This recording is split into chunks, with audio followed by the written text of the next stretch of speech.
My husband threw the divorce documents onto our custom marble kitchen island with a smug, arrogant smile. Sign these right now or accept the fact that my girlfriend is moving into the guest room tomorrow morning, he declared, fully expecting me to collapse to the floor, cry, and beg him to stay. Instead, I calmly reached into my briefcase, pulled out my pen, and signed my name on the dotted line without a moment of hesitation. The color completely drained from his face. "Wait," he stammered, reaching for the papers with shaking hands. "You misunderstood me." He had no idea that my single signature was the first step in dismantling his entire fraudulent life. My name is Olivia, and I am 34 years old. If you have ever been manipulated by the person you trusted most, hit that like button, subscribe, and let me know where you are watching from in the comments. This is the story of how a single signature destroyed my husband's life and exposed his darkest secrets. It was a Tuesday evening when my world supposedly fell apart, though the cracks had been forming for months. I had just returned home from a grueling 10-hour day at my firm. I work as a forensic accountant, which means I spend my days investigating corporate financial fraud, untangling complex webs of lies, and tracking hidden money across international borders. I deal with professional liars, con artists, and manipulators for a living. I just never expected the biggest fraud of all to be sitting in my own living room, drinking my expensive scotch. Gavin, my husband of 5 years, was 36 years old and the CEO of a tech startup that was currently seeking Series A funding. He loved the title of CEO more than he actually loved doing the work. He loved the custom-tailored suits, the expensive networking dinners at high-end steakhouses, and the carefully curated social media image of a thriving, innovative entrepreneur. But behind the impressive title and the leased luxury car sitting in our driveway, there was a harsh financial reality he conveniently ignored every single day. For the past 3 years, my salary had been the sole financial backbone of our household. I paid the heavy mortgage on our $1 million home in the suburbs. I paid the utility bills, the grocery bills, and the insurance premiums. I essentially funded his luxury lifestyle while his startup burned through initial investor cash without turning a single dollar of actual profit. When I walked into the kitchen that evening, Gavin was standing by the espresso machine looking entirely too pleased with himself. He did not ask about my day. He did not greet me. He simply slid a thick stack of legal documents across the pristine white marble of our kitchen island. I glanced down. They were divorce papers, hastily printed from some generic online legal website. I looked back up at him, waiting for the punchline. Gavin leaned against the counter, adopting the authoritative tone he used when speaking to his junior employees. "We need to have a serious conversation about our future, Olivia," he began, his voice dripping with absolute condescension. "I am a successful man, building an empire. I have needs, pressures, and expectations that you, with your endless spreadsheets and long office hours, simply cannot meet anymore." I remained perfectly still, letting him speak. "I have met someone," he continued, completely unfazed by his own cruelty. "Her name is Sienna. She is 24, she is a lifestyle influencer, and she actually understands what it means to support a visionary. She makes me feel alive." He paused, waiting for my reaction. When I gave him none, he pushed forward with his ultimate demand. "Here is the deal. Sienna is moving into the downstairs guest suite tomorrow morning. She is going to be a permanent part of my life. You can either accept this new arrangement, learn to be a supportive and accommodating wife, and we can keep the public image of our marriage intact. Or you can sign those papers right now and we are done." Gavin crossed his arms over his chest, his posture radiating pure arrogance. He was playing a psychological game, using the threat of divorce as a weapon to force me into an open marriage. In his narcissistic mind, he held all the power. He believed I was so desperately in love with him, so terrified of being a divorced woman in her 30s, that I would swallow my pride and accept a mistress living under my own roof. He thought I would cry. He thought I would beg. He forgot exactly who he was married to. He forgot that I spent my days destroying men much smarter than him. I looked at the cheap, unnotarized divorce papers. I looked at the man I had loved and supported for 5 years. The man whose startup dreams I had financed with my own sweat and exhaustion. In that split second, any residual affection I held for him evaporated, replaced by a cold, calculating clarity. "Are you entirely sure this is the path you want to take, Gavin?" I asked, my voice completely devoid of emotion. He scoffed, rolling his eyes. "Do not try to bluff me, Olivia. You know you cannot survive without me. You need the status of being my wife. So stop being difficult and just accept the reality of the situation. Sienna is moving in." I did not argue. I did not scream. I calmly unclasped my leather briefcase and reached inside. I pulled out my favorite Mont Blanc pen, a gift to myself after solving a particularly massive embezzlement case last year. The heavy metal felt grounding in my hand. I uncapped the pen, leaned over the kitchen island, and flipped to the signature page of his generic document. With a smooth, practiced motion, I signed my full legal name on the dotted line. The scratching of the pen against the paper was the only sound in the silent room. I placed the cap back on the pen, stood up straight, and pushed the signed documents back across the marble counter toward him. "Done," I said simply. The transformation in Gavin was instantaneous and spectacular. The smug, superior smirk melted off his face as if he had been struck by lightning. His eyes widened in absolute shock, darting from my signature back to my face. He had expected a fight.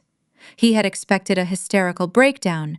He had never, in his wildest calculations, expected immediate compliance. "Wait," he stammered, the authoritative CEO persona vanishing completely. "What are you doing?" "I am giving you exactly what you asked for," I replied, picking up my briefcase. "You presented an ultimatum. I made my choice." Gavin lunged forward, his hands shaking as he grabbed the papers, staring at my signature as if it were written in a foreign language. "No! Olivia, wait! You misunderstood me. I was just trying to make a point. I was testing you. We do not have to do this right now. We can talk about this." "There is nothing left to discuss, Gavin. You made your priorities perfectly clear and I have responded." I turned toward the staircase, not giving him the satisfaction of seeing even a hint of sorrow on my face. "You cannot just walk away," he called, out his voice pitching higher with sudden, raw panic. "What about the house? What about the bills? You cannot just sign this and leave me to handle everything." I paused on the first step and looked back over my shoulder. The sight of him clutching those cheap papers, his face pale and terrified, was a picture I would burn into my memory. "I am not handling anything for you ever again," I told him, my tone perfectly even. "Keep the papers safe tonight. My lawyer will be sending a courier to collect them and file the official dissolution at 8 a.m. sharp tomorrow morning. Enjoy your evening with Sienna." I walked up the stairs, leaving him standing alone in the kitchen, staring at the ruins of his own manipulative trap. He thought he had played the ultimate trump card. He had no idea that by forcing my hand, he had just given a forensic accountant the perfect excuse to tear his entire life apart. The very next morning, the doorbell echoed through the house at 8. I was already awake, sipping black coffee. Gavin stumbled down the stairs in rumpled sweatpants, his eyes bloodshot from nursing his bruised ego. He shot me a nervous glare before pulling the door open. There stood Sienna. She was exactly what you would expect a 24-year-old influencer to look like.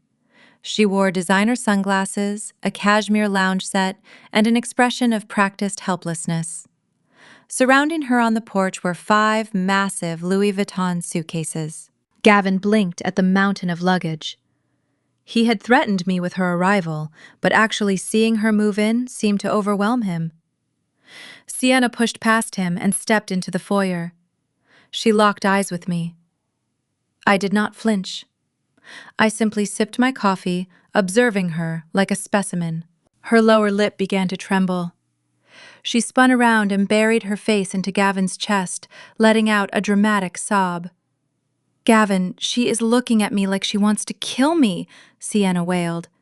"She is so cold and intimidating. You told me it would be safe here. You promised." Gavin puffed out his chest, playing the protective alpha male. He wrapped his arms around her shoulders and glared at me. His fear had morphed into desperate bravado. "You need to stop terrorizing her, Olivia," he demanded. "This is my house, too. Half of this estate belongs to me. Sienna is staying right here on the ground floor until the courts divide our assets. Try to kick her out, and I will file an injunction." He was trying to bait me into a screaming match. He wanted me to hurl insults and drag his mistress onto the driveway. He needed me to act like the hysterical, discarded wife so he could feel justified. A hysterical wife acts on emotion instead of strategy. I am not a hysterical wife. I am a forensic accountant. We do not yell. We audit. I set my coffee mug down, making them flinch. "The guest suite is down the hall to the left," I said, my voice perfectly level. "You two can have the entire ground floor. I will take the upstairs master suite and my office. Please keep your noise down after 10. I have early meetings." Sienna stopped crying instantly, staring at me in sheer confusion. Gavin looked equally bewildered. They had braced themselves for a war, and I had just handed them the keys. "You are just going to let us stay?" Gavin asked, his voice faltering. "Just like that?" I picked up my briefcase and walked toward the staircase. "As I said, Gavin, I am giving you exactly what you asked for. Enjoy your arrangement." I walked upstairs without looking back, leaving them standing amidst a sea of designer luggage. I went straight into the master bedroom and locked the heavy double doors behind me. I began quietly moving my clothes into the attached office space where I had set up a makeshift sanctuary. Downstairs, I heard the muffled sounds of their relief. Within an hour, the pop of a champagne cork echoed up the stairwell, followed by Sienna's high-pitched laughter. They were celebrating. They actually believed I had surrendered. They thought I had retreated upstairs out of shame, letting them claim victory over my territory and my life. They were completely oblivious to the real reason I had surrendered the first floor. I did not want them out. I needed them inside. Our home was equipped with a highly sophisticated smart network. I installed the commercial-grade system myself 2 years ago when I started handling classified corporate fraud cases from my home office. Every smart TV, every security camera, and every wireless router in the building ran through a central server located in a locked closet inside my upstairs office. I was the sole network administrator. By living on the ground floor, Gavin and Sienna were completely dependent on my private, heavily monitored Wi-Fi network. The thick concrete construction of the house meant cellular service downstairs was non-existent. To stream movies, send messages, or conduct business, they had to connect to my routers. I sat down at my dual-monitor workstation and booted up my primary computer. I brought up the network administration dashboard. Within minutes, 2 new devices popped up on the interface. One was Gavin's smartphone, the other was a tablet registered to Sienna. They had just connected to the guest network. I smiled a genuine, cold smile. When you investigate financial criminals, you learn people make their biggest mistakes when they feel victorious. Gavin believed he had won the divorce before it even started. He thought keeping me trapped was a power move. He did not realize he had just locked himself inside a digital panopticon. I opened a secure terminal window and configured a packet sniffer to capture and log all data traffic passing through my network. Since I owned the hardware, I had full legal authorization to monitor the traffic flowing through my home. I watched the lines of code scroll rapidly down my secondary monitor as Gavin and Sienna browsed the internet, entirely unaware their digital lives were now an open book. Every website they visited and every server they connected to was funneled directly into my encrypted storage drive. They were drinking champagne downstairs, toasting to their future sitting right in the center of my trap. The physical house was bricks and mortar. The digital house was a weapon, and they had handed me the trigger. The game had begun. I leaned back in my chair and watched the steady flow of incoming information. They thought they had broken me entirely, but they had merely initiated their own absolute destruction. Every single byte of data transferred across this invisible web was another solid nail in the coffin of Gavin's meticulously crafted corporate deception. I was finally holding all the cards, and I felt perfectly ready. Downstairs, the heavy bass music grew louder. Gavin had connected his phone to the living room sound system, blaring a bass-heavy track that vibrated through the floorboards. It was a pathetic display of dominance, a sonic declaration that he ruled the space. I imagined him sitting on our custom leather sofa, with Sienna telling her I was probably upstairs, sobbing into my pillows, mourning our marriage. He needed to believe I was emotionally shattered. A broken woman is completely predictable, begging for closure and making irrational mistakes out of pure desperation. I did not want closure. I wanted total annihilation.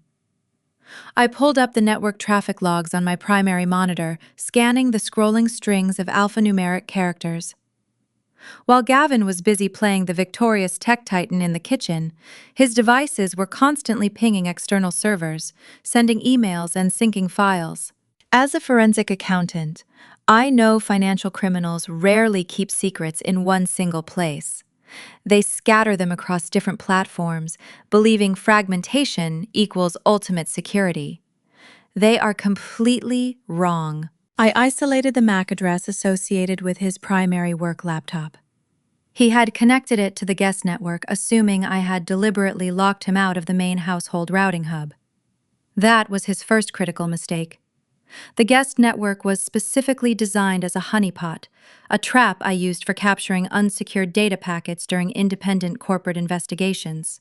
Every single keystroke he made, every password he entered into a portal, was transmitting in unencrypted plaintext right into my logging software. I sat back and watched the terminal window as he logged into his personal banking portal. He typed his password, which was simply Sienna, followed by the year he originally founded his company. It was incredibly cliché and entirely unsecured for a man claiming to run a cutting-edge technology firm. I did not log in directly using his credentials. That would trigger an immediate security alert on his end and blow my cover. Instead, I used the captured session tokens to bypass two-factor authentication entirely, creating a mirrored background session, allowing me to view his accounts without alerting the host banking server. I opened his primary checking account and scanned the ledger. The balance was shockingly low. This man leased a $100,000 sports car and regularly picked up the tab at exclusive Seattle restaurants to impress potential clients. His personal checking account held less than $4,000. I dug much deeper, accessing his corporate email accounts and encrypted cloud storage drives, using the credentials he kept blindly feeding into my network trap. Gavin was currently in the middle of closing a massive Series A funding round for his tech startup. He had spent the last 6 months boasting at dinner parties about explosive user growth and skyrocketing revenue projections. He claimed they were revolutionizing artificial intelligence integration for retail logistics. I found the pitch deck he emailed to his lead investors just 2 days ago. I opened the presentation on my left monitor. It was full of beautiful charts, aggressive growth curves, and highly impressive engagement metrics. According to this formal document, his company was generating significant monthly recurring revenue and successfully secured exclusive partnerships with major national retailers. Then I pulled up the actual raw database files on my right monitor. I carefully compared the investor pitch deck to the raw internal data. The numbers were not just slightly embellished, or aggressively forecasted. They were completely fabricated from thin air. The raw data revealed the cold, hard truth. His active daily user base was less than 10% of what he claimed to those venture capitalists. Those major retail partnerships he bragged about were nothing more than free trial agreements that had never converted to paid corporate contracts. His startup was not generating any actual revenue. It was hemorrhaging cash at an alarming, catastrophic rate.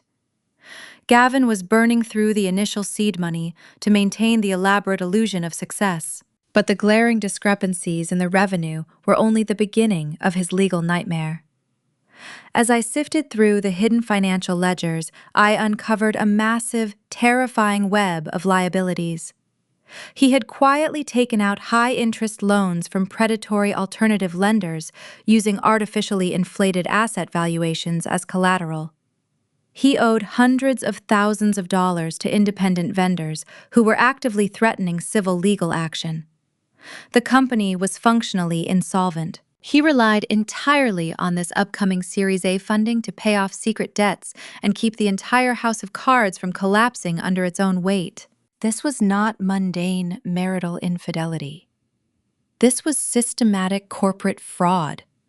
If the venture capital investors saw these database files, they would immediately pull their funding and contact the authorities.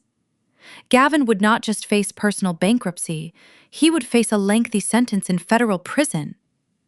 My heart beat steadily as the true magnitude of his deception crystallized before my eyes. He tried forcing me out of my own home and intimidate me with a generic divorce document because he was desperate for capital.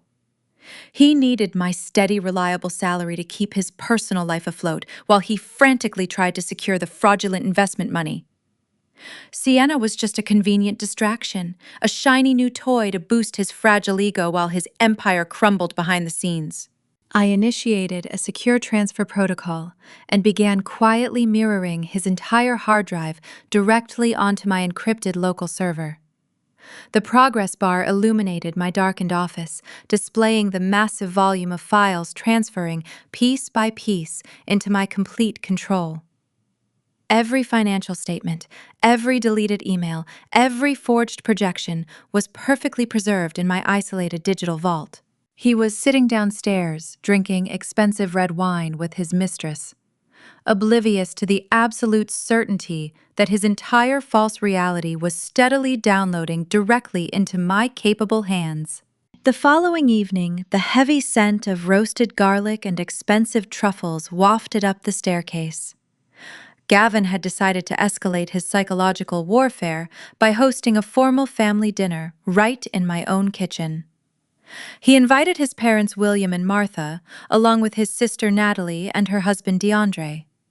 It was a calculated move, designed to isolate me completely and solidify Sienna's position as the new lady of the house. Gavin wanted to surround himself with his loyal enablers, ensuring I felt entirely outnumbered and humiliated in the very home I paid for. I sat in my upstairs office monitoring the final data packets transferring to my encrypted vault. My stomach growled, but my focus remained razor sharp. I knew I needed to go downstairs eventually to gather some bottled water and maybe a protein bar. I refused to let them think they had successfully banished me to the shadows. I smoothed down my silk loungewear, checked my reflection in the mirror to ensure my expression was completely neutral, and unlocked my double doors. As I descended the hardwood stairs, the sound of clinking crystal glasses and booming laughter echoed from the dining room. Sienna was wearing a floral designer dress, purchased with stolen investor funds, of course, effortlessly playing the role of the perfect hostess. She floated around my custom marble kitchen island, tossing a salad in the expensive ceramic bowl my colleagues had gifted me for my 30th birthday. Gavin stood nearby, pouring a vintage Cabernet Sauvignon for his father William. They looked like a picture-perfect advertisement for upper-class suburban bliss. I stepped off the bottom stair and walked directly into the kitchen. The lively conversation stopped instantly. A thick, suffocating silence crashed over the room as every single pair of eyes locked onto me. Gavin stiffened his hand, tightening around the neck of the wine bottle. William cleared his throat, looking incredibly uncomfortable, while DeAndre simply watched me with a quiet, observant intensity from his seat at the far end of the table. I did not acknowledge their sudden silence. I did not greet them or offer any polite pleasantries. I walked straight to the commercial-grade refrigerator, opened the heavy stainless steel door, and pulled out 2 bottles of sparkling water. I moved with absolute deliberate calmness, entirely unbothered by their hostile stares. Martha was the first to break the tension, deciding to launch her verbal assault. She leaned across the table toward her daughter Natalie, raising her voice just loud enough to ensure every single syllable echoed perfectly through the kitchen. "Sienna is just so young and vibrant," Martha proclaimed, swirling the wine in her glass. "It is so refreshing to have real energy in this house. She can finally give Gavin the beautiful children that Olivia was too obsessed with her spreadsheets to have." Natalie let out a sharp, cruel snicker, cutting her steak with unnecessary force. "Exactly," Mother Natalie added, shooting a sideways glance at my back. "A highly successful CEO like Gavin needs a warm, supportive woman by his side to build a real family. He does not need a human calculator who only cares about corporate audits." Their words were intended to slice me open. They wanted to trigger an emotional meltdown. They wanted me to turn around and scream, defend my career, and cry over my lack of children. For years, Martha and Natalie had weaponized my dedication to my job, subtly hinting that my grueling hours were the reason Gavin and I had not started a family. They conveniently ignored the fact that my relentless work ethic was the only reason Gavin had the financial freedom to play the role of a visionary entrepreneur in the first place. I closed the refrigerator door gently. I did not turn around to face them. I simply stood there holding my cold water bottles, processing the absolute magnitude of their complicity. They were not just innocent bystanders caught in the crossfire of a messy divorce. They were active, enthusiastic participants in Gavin's betrayal. They knew he had brought his 24-year-old mistress into his legal wife's home, and instead of condemning his horrific behavior, they had eagerly pulled up chairs to the dining table to celebrate it. I took a slow breath, letting the chilling reality settle into my bones. Their psychological warfare was officially established. They had drawn their battle lines perfectly clear. "Oh, Sienna, this dressing is simply divine," Martha continued, her voice dripping with exaggerated sweetness. "You must give me the recipe. You are already making this house feel so much more like a real home." Sienna giggled, a high-pitched grating sound that grated against the acoustic paneling. "Thank you so much, Martha," Sienna beamed, placing a hand gently on Gavin's arm. "I just want Gavin to be happy. He works so incredibly hard for his startup, and he deserves a peaceful environment to come home to. I love taking care of him." William chuckled, raising his glass toward his son. "To Gavin and his bright future," William toasted. "May your company reach that billion-dollar valuation you keep promising us." Gavin smiled, proudly clinking his glass against his father's. "To the future," he agreed. I turned around and walked slowly back toward the staircase. I kept my face an unreadable mask of absolute indifference. I felt no urge to yell or defend my honor. Let them eat their expensive steak. Let them drink the wine I paid for. Let them toast to a fraudulent startup built on a foundation of massive federal crimes. Every single insult they hurled at my back only sharpened the blade I was carefully preparing in the dark. I reached the bottom of the stairs and paused for a fraction of a second. My eyes met DeAndre's across the long dining room. He was the only person at the table who was not smiling. He was an incredibly sharp corporate lawyer, and I could see the wheels turning in his head. He looked from Gavin to the lavish spread of food, and then back to me. His expression was a mixture of deep disgust and quiet calculation. He knew something was fundamentally wrong with this picture, even if he did not yet know the exact financial details. I broke eye contact and ascended the stairs, returning to my locked sanctuary. The moment the heavy doors clicked shut behind me, I walked over to my desk and set down my water. The encrypted transfer from Gavin's hard drive had finally reached 100% completion.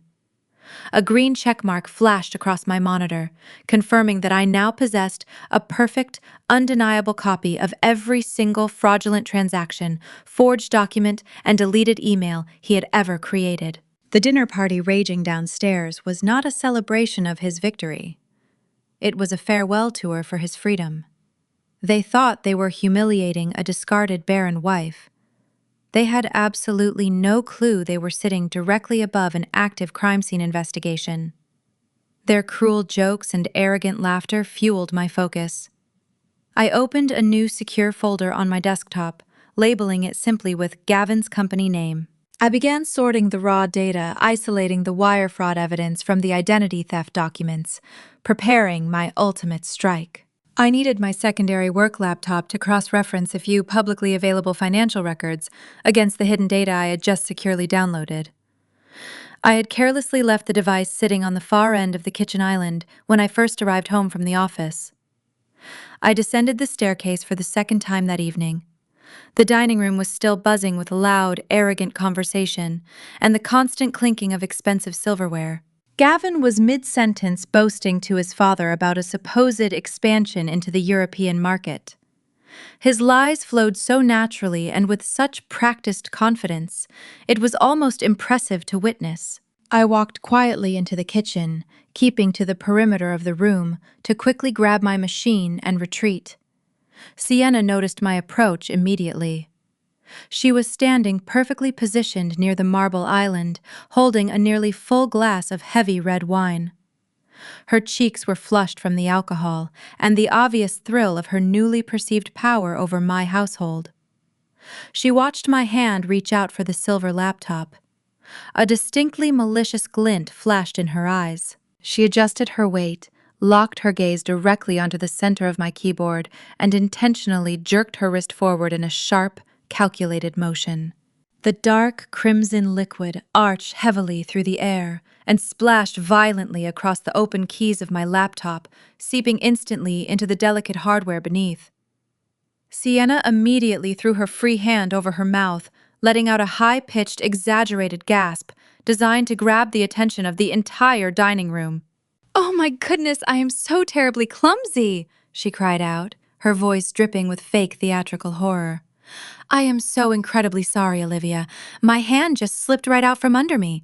I really hope that was not anything important for your little spreadsheets." From her seat at the dining table, Natalie erupted into a loud, mean-spirited laugh. She did not even attempt to hide her genuine amusement at my expense. "Oh, please," Natalie scoffed, waving her silver fork in the air dismissively. "It is just a boring work computer. I am entirely sure her corporate IT department can give her another one tomorrow morning. Maybe a little spilled wine will finally force her to stop working for one single night and actually pay attention to the real world for a change." I stood, completely frozen, staring at the red wine dripping off the edge of the pristine kitchen island and pooling onto the hardwood floor. Before I could even reach for a paper towel, a loud, violent slam echoed fiercely through the open concept room. The sound of a heavy fist striking the solid oak dining table made the fine china rattle and the wine glasses shake. The cruel laughter died instantly. DeAndre pushed his chair back with such tremendous force it scraped harshly against the floorboards. He stood up, his tall, imposing frame suddenly dominating the entire space.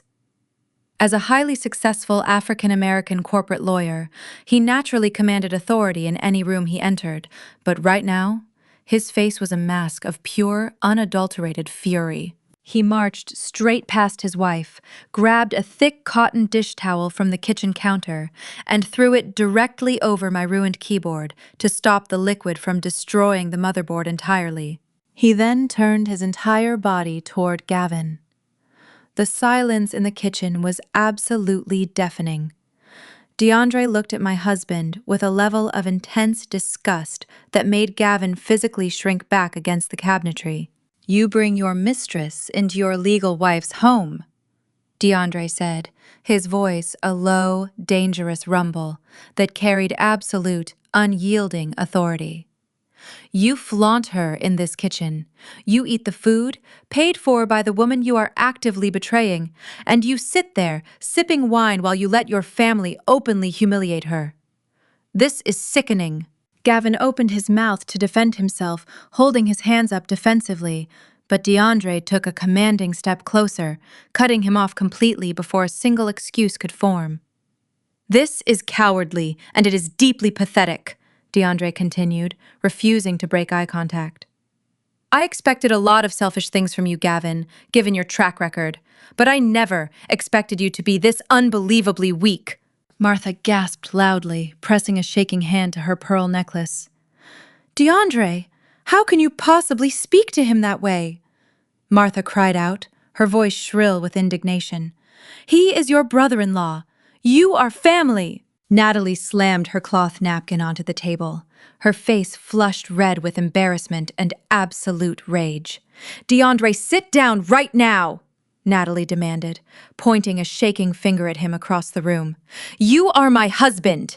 You are supposed to be on our side. You sit down right now and defend my brother.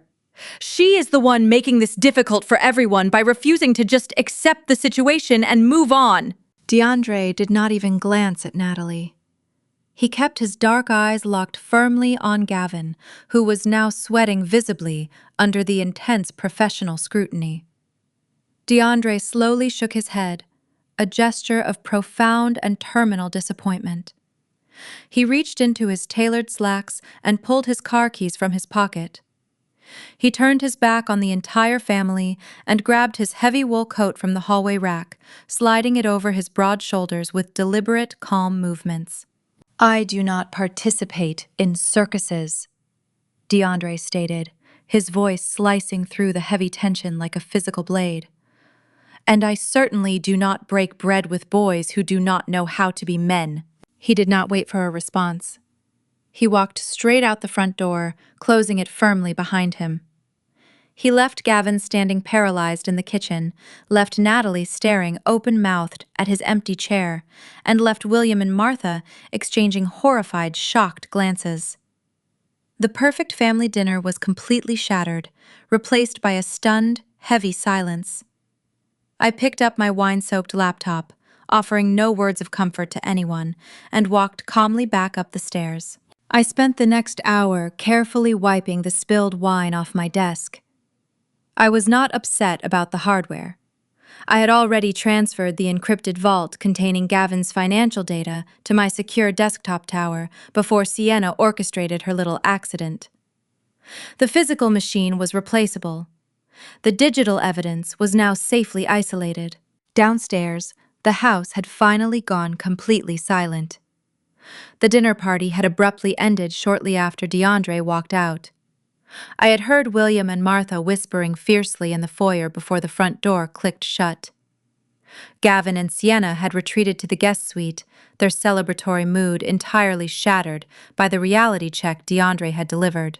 I sat in the glow of my dual monitors, watching the clock in the bottom corner of the screen tick over to 1 in the morning.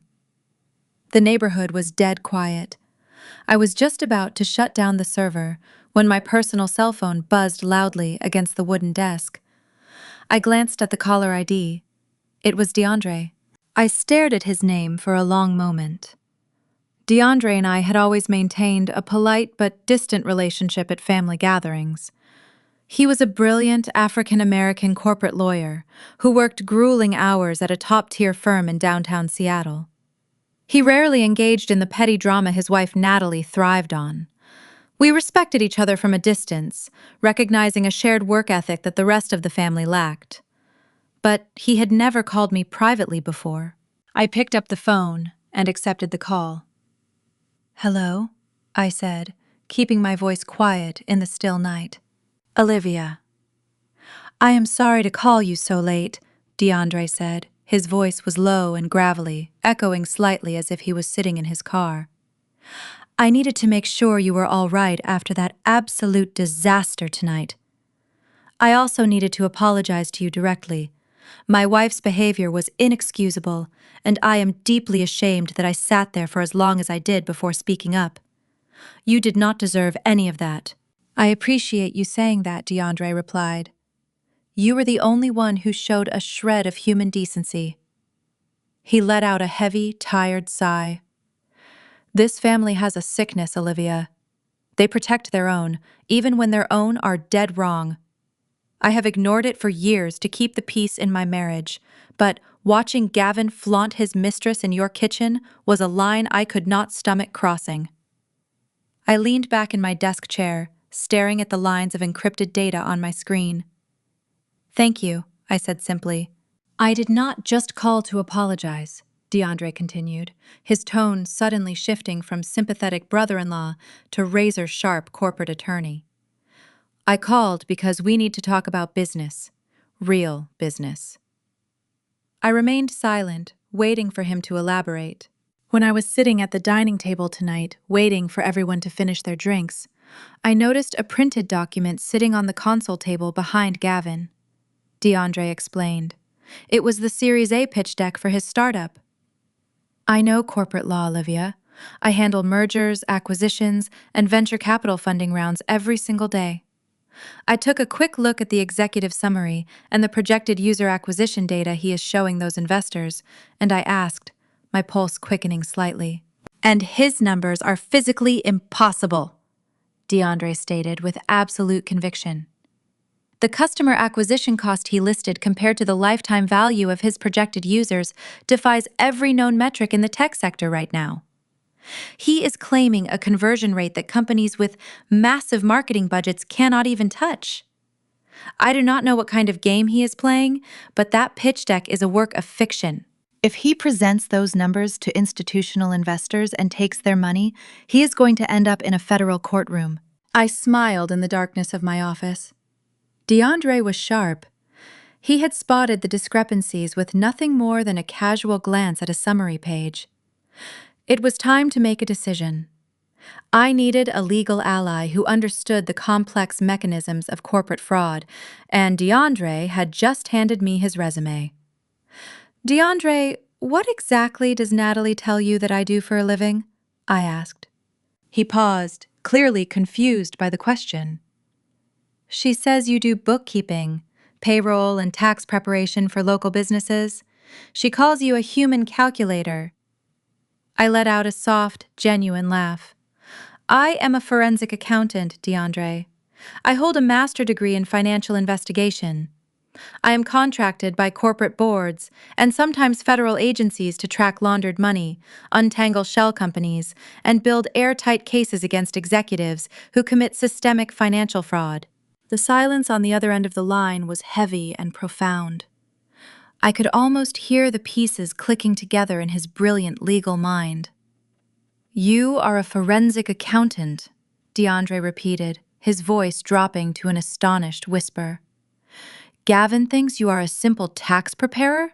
Gavin thinks I am whatever fits his narrative of superiority, I corrected. But right now, Gavin is sitting on my ground floor, blissfully unaware that I have spent the last 6 hours utilizing my commercial-grade network to silently capture every single packet of data transmitting from his devices. I bypassed his superficial passwords hours ago. I have his raw database files, DeAndre. I have his real user metrics. I have the bank statements for 3 separate Delaware shell companies he is using to funnel stolen seed money directly to his mistress. Jesus Christ! DeAndre breathed out completely, stunned. You mirrored his hard drive! I have everything I confirmed. He is entirely insolvent. He is using this upcoming Series A funding round to cover massive secret liabilities and predatory alternative loans. It is textbook wire fraud. But there is a complication. I need to handle the divorce and the asset division simultaneously, and his lawyers are going to play dirty. I know how to track the money, but I need someone who knows how to navigate the corporate legal minefield without stepping on a landmine. I need an ally, DeAndre. someone who understands exactly what we are dealing with. Olivia, you do not just have an ally, DeAndre said, his voice filled with a new, fierce determination. You have a legal partner. Gavin and this toxic family have dragged you through the mud, assuming you were powerless. They have no idea they just picked a fight with an apex predator. I will guide you through the entire corporate legal strategy. I know the judges, I know the stalling tactics his lawyers will try to use. We will build a fortress around your evidence. What about Natalie? I asked. This will ultimately destroy her brother. It will shatter her parents. Are you prepared for the fallout this will cause in your own home? Natalie made her choice tonight, when she laughed at your humiliation, DeAndre answered coldly. I am a man of the law. I do not protect criminals, and I do not protect the people who enable them.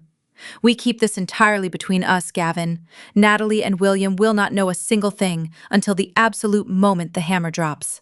We spent the next hour on the phone formulating our immediate strategy. DeAndre instructed me on exactly how to preserve the chain of custody for the digital evidence, ensuring every file I downloaded would be admissible in both a civil divorce hearing and a potential federal criminal investigation. We discussed the specific legal statutes Gavin was violating and mapped out a timeline for my response to the inevitable divorce escalation. By the time we hung up, I was no longer an isolated wife fighting a lonely battle against a hostile family. I was part of a highly coordinated tactical strike team. DeAndre had the legal connections and the courtroom expertise. I had the financial evidence and the digital access. The digital trap was fully set, and the Midnight Alliance was forged in stone. All I had to do now was wait for him to make his next arrogant move. The fallout from DeAndre walking out of the dinner party materialized the very next morning. Gavin, operating entirely on a bruised ego and a desperate need to reclaim control, decided to launch his counterattack. I woke up at 6 in the morning and walked into my ensuite bathroom preparing for a long day of data extraction. I turned the shower handle expecting the familiar rush of steam. Instead, a blast of freezing water hit the porcelain tiles.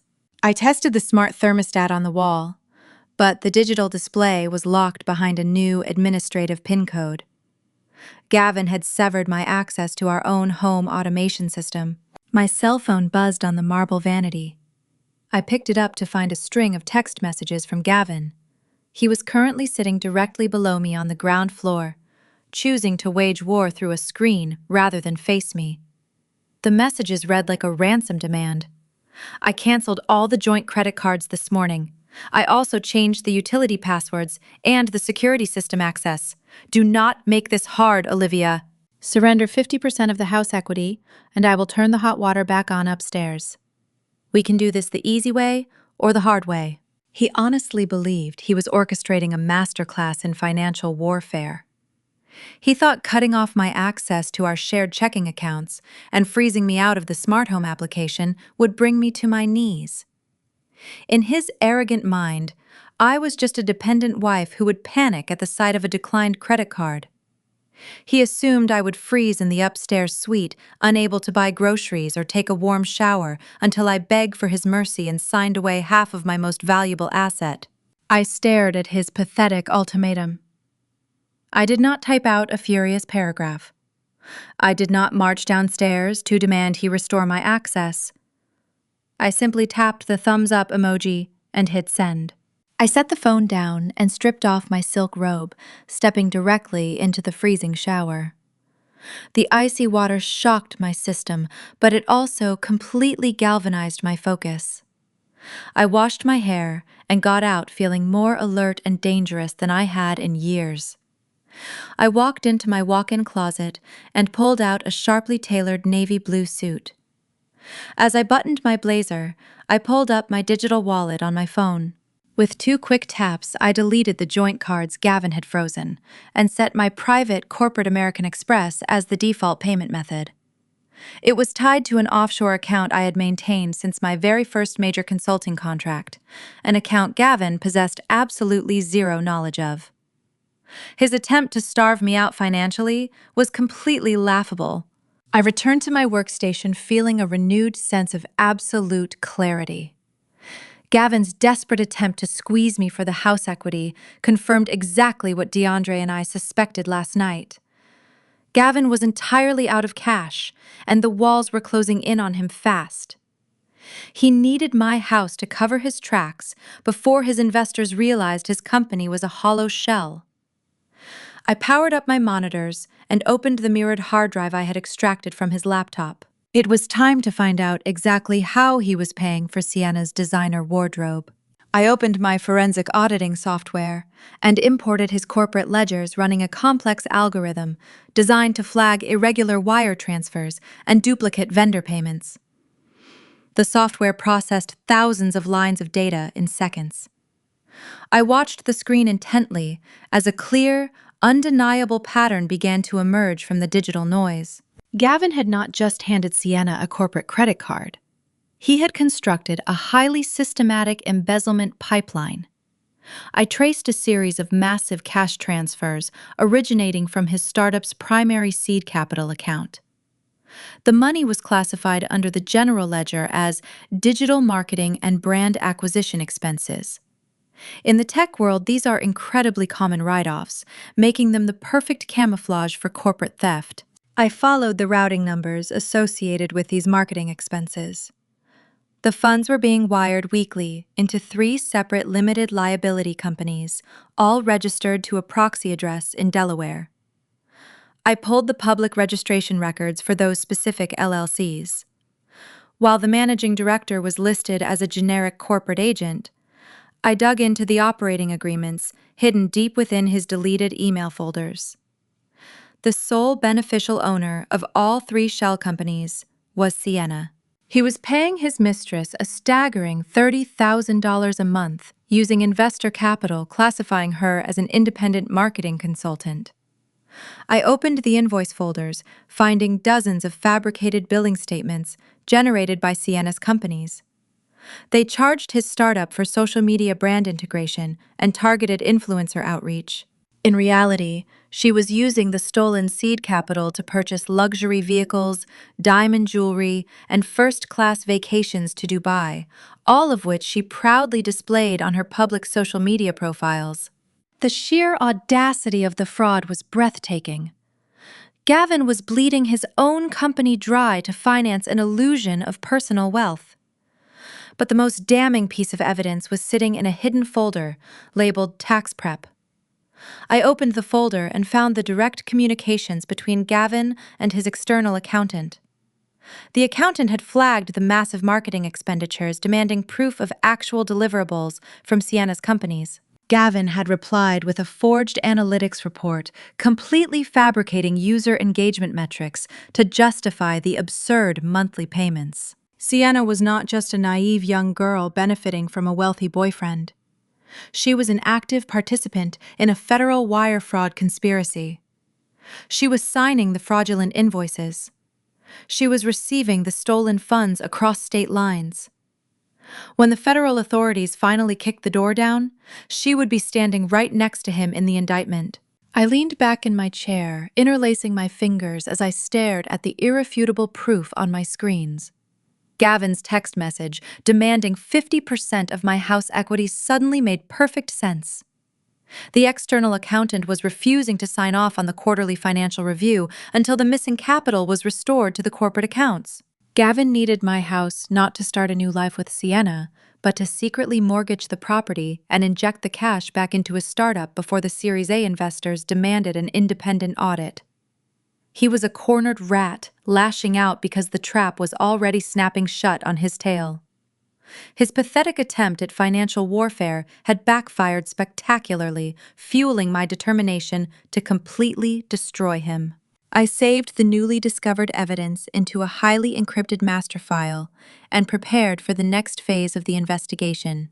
The next phase required moving beyond digital ledgers and tying the stolen capital to physical assets in the real world.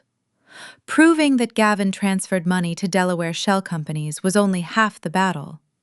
To secure a federal wire fraud indictment, I needed to irrefutably link those specific corporate funds directly to the luxury items Sienna was currently flaunting. I opened a clean, highly secured browser window and navigated to her public Instagram profile. The irony of modern financial criminals is that their monumental egos completely override their survival instincts. Sienna was actively documenting the embezzlement pipeline for her 300,000 followers in stunning high definition. Right at this very moment, she was broadcasting a live video from my own living room downstairs. I watched her perfectly manicured hands untie the signature ribbon on a bright orange Hermes box. She squealed in theatrical delight, pulling out a rare Birkin bag that easily cost more than $20,000. The caption read simply that the best CEO in the world knows exactly how to spoil his girl. I took a high-resolution screenshot of the post, logging the exact timestamp and location metadata. I was not watching out of jealousy. I was collecting trial exhibits. I pulled up the mirrored database from Gavin's laptop and placed it side by side with her social media feed on my dual monitors.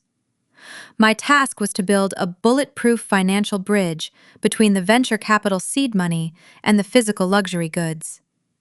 I started with the newest Hermes bag. I searched the transaction logs of his startup, checking the outgoing wires from the past 48 hours. There it was, a precise, authorized transfer of $24,500, classified internally as Advanced Market Research Consulting. The money moved from the tech startup directly into an account held by Horizon Media Group, which was the primary Delaware LLC registered under Sienna's name. Less than 2 hours later, that exact same amount exited the LLC and was wired directly to a luxury boutique broker in Miami. The digital paper trail was absolutely flawless in its criminality. I moved further back in her timeline, scrolling through months of lavish displays. 6 weeks ago, she posted a professionally shot photograph leaning against a brand new matte black Mercedes G-Wagon. The caption bragged about her amazing new ride. I dove back into the offshore banking records I had intercepted. I traced a series of staggered payments. Gavin had authorized 3 separate transfers of $40,000 each over a single week, coding them as outsourced software development. The total sum hit Sienna's secondary shell company and was immediately routed to a high-end exotic auto dealership in Bellevue. I scoured his deleted email files and found the electronic purchase agreement. The vehicle identification number on the contract perfectly matched the temporary tags visible in her photograph. He was not simply buying her gifts. He was explicitly using interstate electronic communications to transfer stolen investor funds to corporate entities designed specifically to hide the origin of the money. That is the exact legal definition of federal wire fraud and money laundering. Every single time he clicked transfer on his banking application, he was committing another distinct federal felony. The maximum penalty for each count was 20 years in a federal penitentiary. I began compiling a comprehensive spreadsheet linking every single social media post to its corresponding fraudulent wire transfer. A diamond tennis bracelet she wore in a beach selfie in Malibu corresponded to a $15,000 invoice for artificial intelligence user testing. The first-class flights to the Caribbean aligned perfectly with a $50,000 withdrawal marked as international server hosting fees. The sheer volume of the theft was staggering. In less than 8 months, Gavin had successfully drained nearly $800,000 from his own startup. He had hollowed out his company from the inside, turning a promising technology venture into a personal piggy bank for a 24-year-old influencer. He had defrauded his initial investors, lied to his board of directors, and jeopardized the careers of his legitimate employees just to fund an illusion. This meticulous financial mapping explained his current state of absolute panic regarding our marital home. The upcoming Series A funding round required a comprehensive independent audit by the venture capital firm.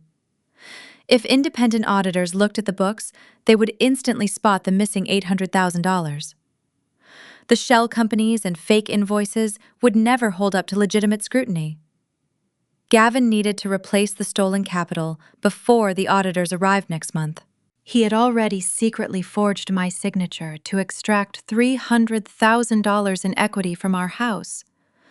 But that was not nearly enough to cover the massive crater Sienna's shopping habits had created. He desperately needed the rest of the home equity immediately to avoid an absolute disaster. That was why he handed me those cheap divorce papers and demanded I surrender 50% of the house.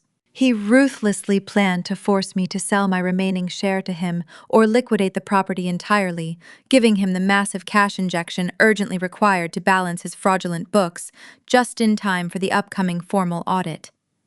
He was deliberately trying to rob me blind to save his own skin and shield himself from decades in federal prison. I finished inputting the final transaction into my master spreadsheet, locking the file behind a complex encryption key. The digital paper trail was now an impenetrable, secure fortress of irrefutable evidence. I had successfully proven exactly where the money came from, where it went, and the federal crimes committed to move it. Financial warfare was no longer just about a simple divorce settlement. It was purely about securing a guaranteed federal indictment. I smiled coldly in the silent dark room, knowing I was finally ready to orchestrate his complete and utter downfall without a single shred of mercy or hesitation. With the corporate embezzlement pipeline fully mapped and safely encrypted, I needed to pivot my attention back to our immediate personal assets.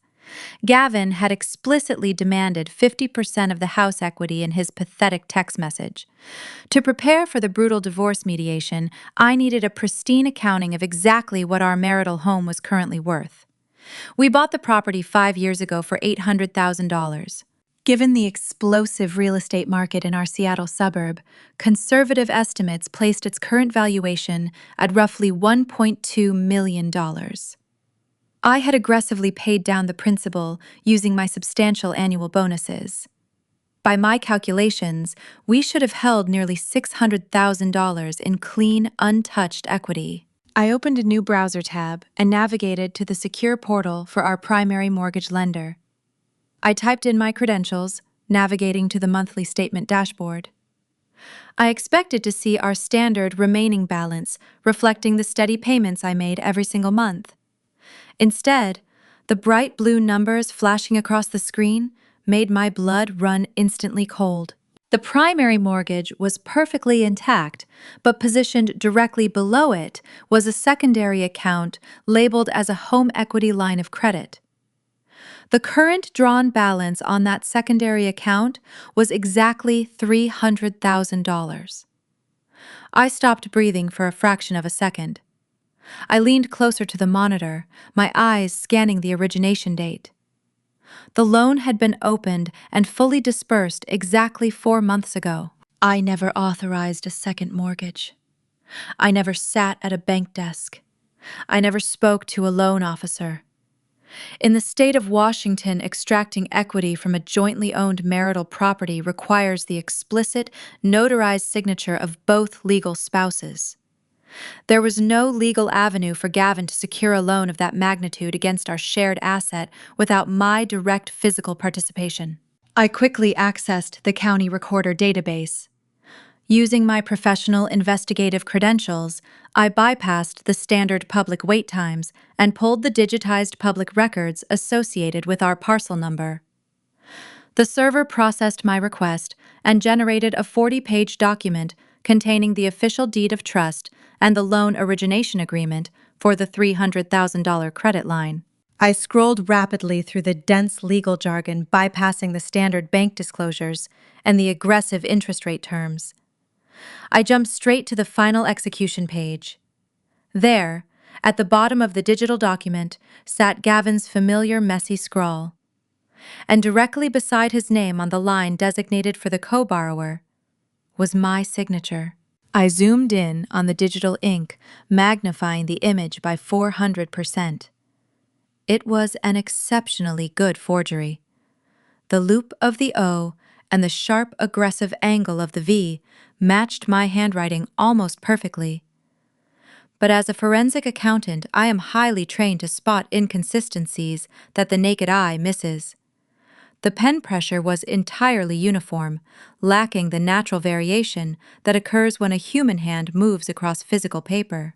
He had likely used a high-resolution scanner to lift my signature from our original mortgage documents and digitally transposed it onto this new fraudulent loan agreement. I checked the notary stamp applied to the document. It belonged to an independent contractor registered in a completely different county. Gavin had likely paid someone a massive cash bribe to illegally stamp the document without verifying my physical presence or checking my government-issued identification. The sheer magnitude of his absolute desperation hit me like a freight train. Gavin did not just cheat on me with a 24-year-old influencer. He did not just defraud his venture capital investors and embezzle corporate funds to buy her designer handbags. He had committed direct, premeditated bank fraud and aggravated identity theft against his own wife. The timeline aligned flawlessly with his corporate bleeding. 4 months ago, his venture capital investors had demanded a preliminary quarterly review. Gavin had panicked, realizing his offshore shell companies had completely drained the startup seed capital. He needed an immediate, massive cash injection to float the company payroll and hide the catastrophic crater Sienna's luxury shopping habits had caused. So he stole my identity, leveraged my immaculate credit score, and drained $300,000 of hard-earned equity straight out of our home.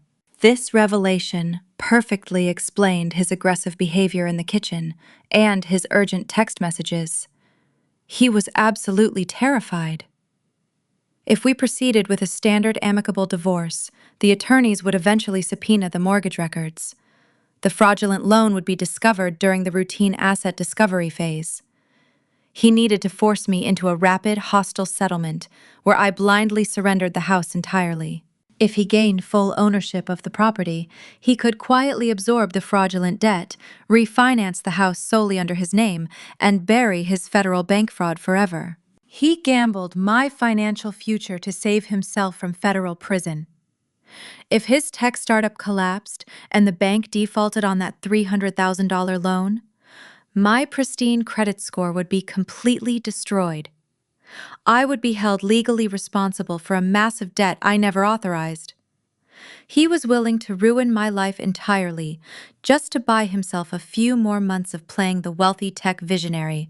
I picked up my phone and drafted a highly secure, encrypted message to DeAndre. I did not include pleasantries. I simply typed, "I just pulled the county property records. Gavin took out a $300,000 second mortgage 4 months ago. My signature on the deed of trust is a digital forgery. He committed bank fraud and identity theft. I have the digitized documents secured." Less than a minute later, DeAndre replied, "Do not say a single word to him. This elevates his exposure from corporate white-collar crime to direct federal bank fraud. The authorities will not just fine him, they will absolutely bury him. Add the forged deed to the master dossier. We have him exactly where we want him." I placed my phone face down on the desk. The anger I felt earlier had completely vanished. Anger is a hot, chaotic emotion. What I felt now was absolute glacial focus. Gavin thought he was fighting a standard divorce battle over a suburban house and a few bank accounts. He thought he could manipulate the legal system the same way he manipulated everyone in his life. He was entirely oblivious to the fact that I was no longer preparing for a family court mediation. I was meticulously building a federal indictment. Every single document I downloaded, every wire transfer I traced, and every forged signature I uncovered was another solid brick in the prison cell I was custom building for him. I turned back to my dual monitors, my fingers flying across the keyboard as I added the fraudulent loan documents to the encrypted vault. The digital net was drawing tighter and tighter around him, and he was completely blind to the danger. I took a deep breath, ready for whatever hostile move he planned to make next. The very next afternoon, my anticipation was met with a loud, aggressive knock on the heavy oak front door of our home. I walked down the stairs, bypassing the guest suite where Gavin and Sienna were supposedly hiding. I opened the door to find a man in a rumpled suit holding a thick manila envelope. He asked to confirm my identity and thrust the package into my hands before walking rapidly back to his vehicle. I locked the door and carried the envelope upstairs to my office, tearing it open to examine the contents. Gavin had officially escalated the divorce from a simple domestic dispute into an aggressive legal ambush. The thick stack of papers was an emergency ex-parte motion filed by his high-priced corporate legal team. I scanned the first page and my jaw tightened. It was a formal eviction notice, backed by a temporary restraining order request. The legal justification, printed in bold, arrogant letters, claimed that my continued presence in the marital home was causing his new partner Sienna severe mental distress and anxiety. The documents detailed completely fabricated instances of me allegedly pacing the hallways at night, sliding threatening notes under their door, and creating a hostile, toxic environment that compromised her emotional well-being. The sheer audacity of the legal filing was almost impressive. He was using his expensive legal team to weaponize the court system against me. They wanted a judge to force me out of my own home within 48 hours, giving Gavin total, unchecked physical control over the property. My phone vibrated on the desk, instantly pulling my attention away from the legal paperwork. I picked it up and saw a new text message from Gavin. He had attached a high-resolution photograph. The image showed him and Sienna sitting on the patio of an upscale downtown restaurant. They were smiling brightly, clinking 2 crystal flutes of expensive champagne together. Beneath the photograph, Gavin had typed a short, ruthless caption. "Pack your bags. The court always sides with the guy who has the expensive lawyers." He was absolutely drunk on his own perceived power. He genuinely believed that paying a predatory law firm a massive retainer fee would guarantee his victory. He assumed that receiving a stack of aggressive legal threats would break my spirit entirely and force me to flee the property in tears. He thought I was just another civilian, easily intimidated by legal jargon and court letterheads. I did not panic. I did not throw my phone or tear the legal documents into pieces. Instead, I calmly scanned the entire eviction notice into a secure digital file and forwarded the encrypted PDF directly to DeAndre. I followed the document with a simple text message asking for his immediate legal assessment.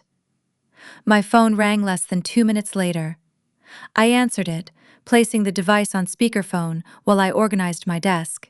"Olivia, tell me you are not packing your bags," DeAndre said, his voice completely calm and laced with a deep, professional authority. "I am sitting at my desk, drinking sparkling water," I replied. "I am not going anywhere. But I need to know how serious this eviction notice actually is. Can his lawyers literally force me out of the house based on Sienna feeling anxious?" DeAndre let out a sharp, dismissive scoff. It is a classic bully tactic. His legal team is throwing a massive pile of intimidating paperwork at you, hoping you lack the financial resources and the emotional stamina to fight back.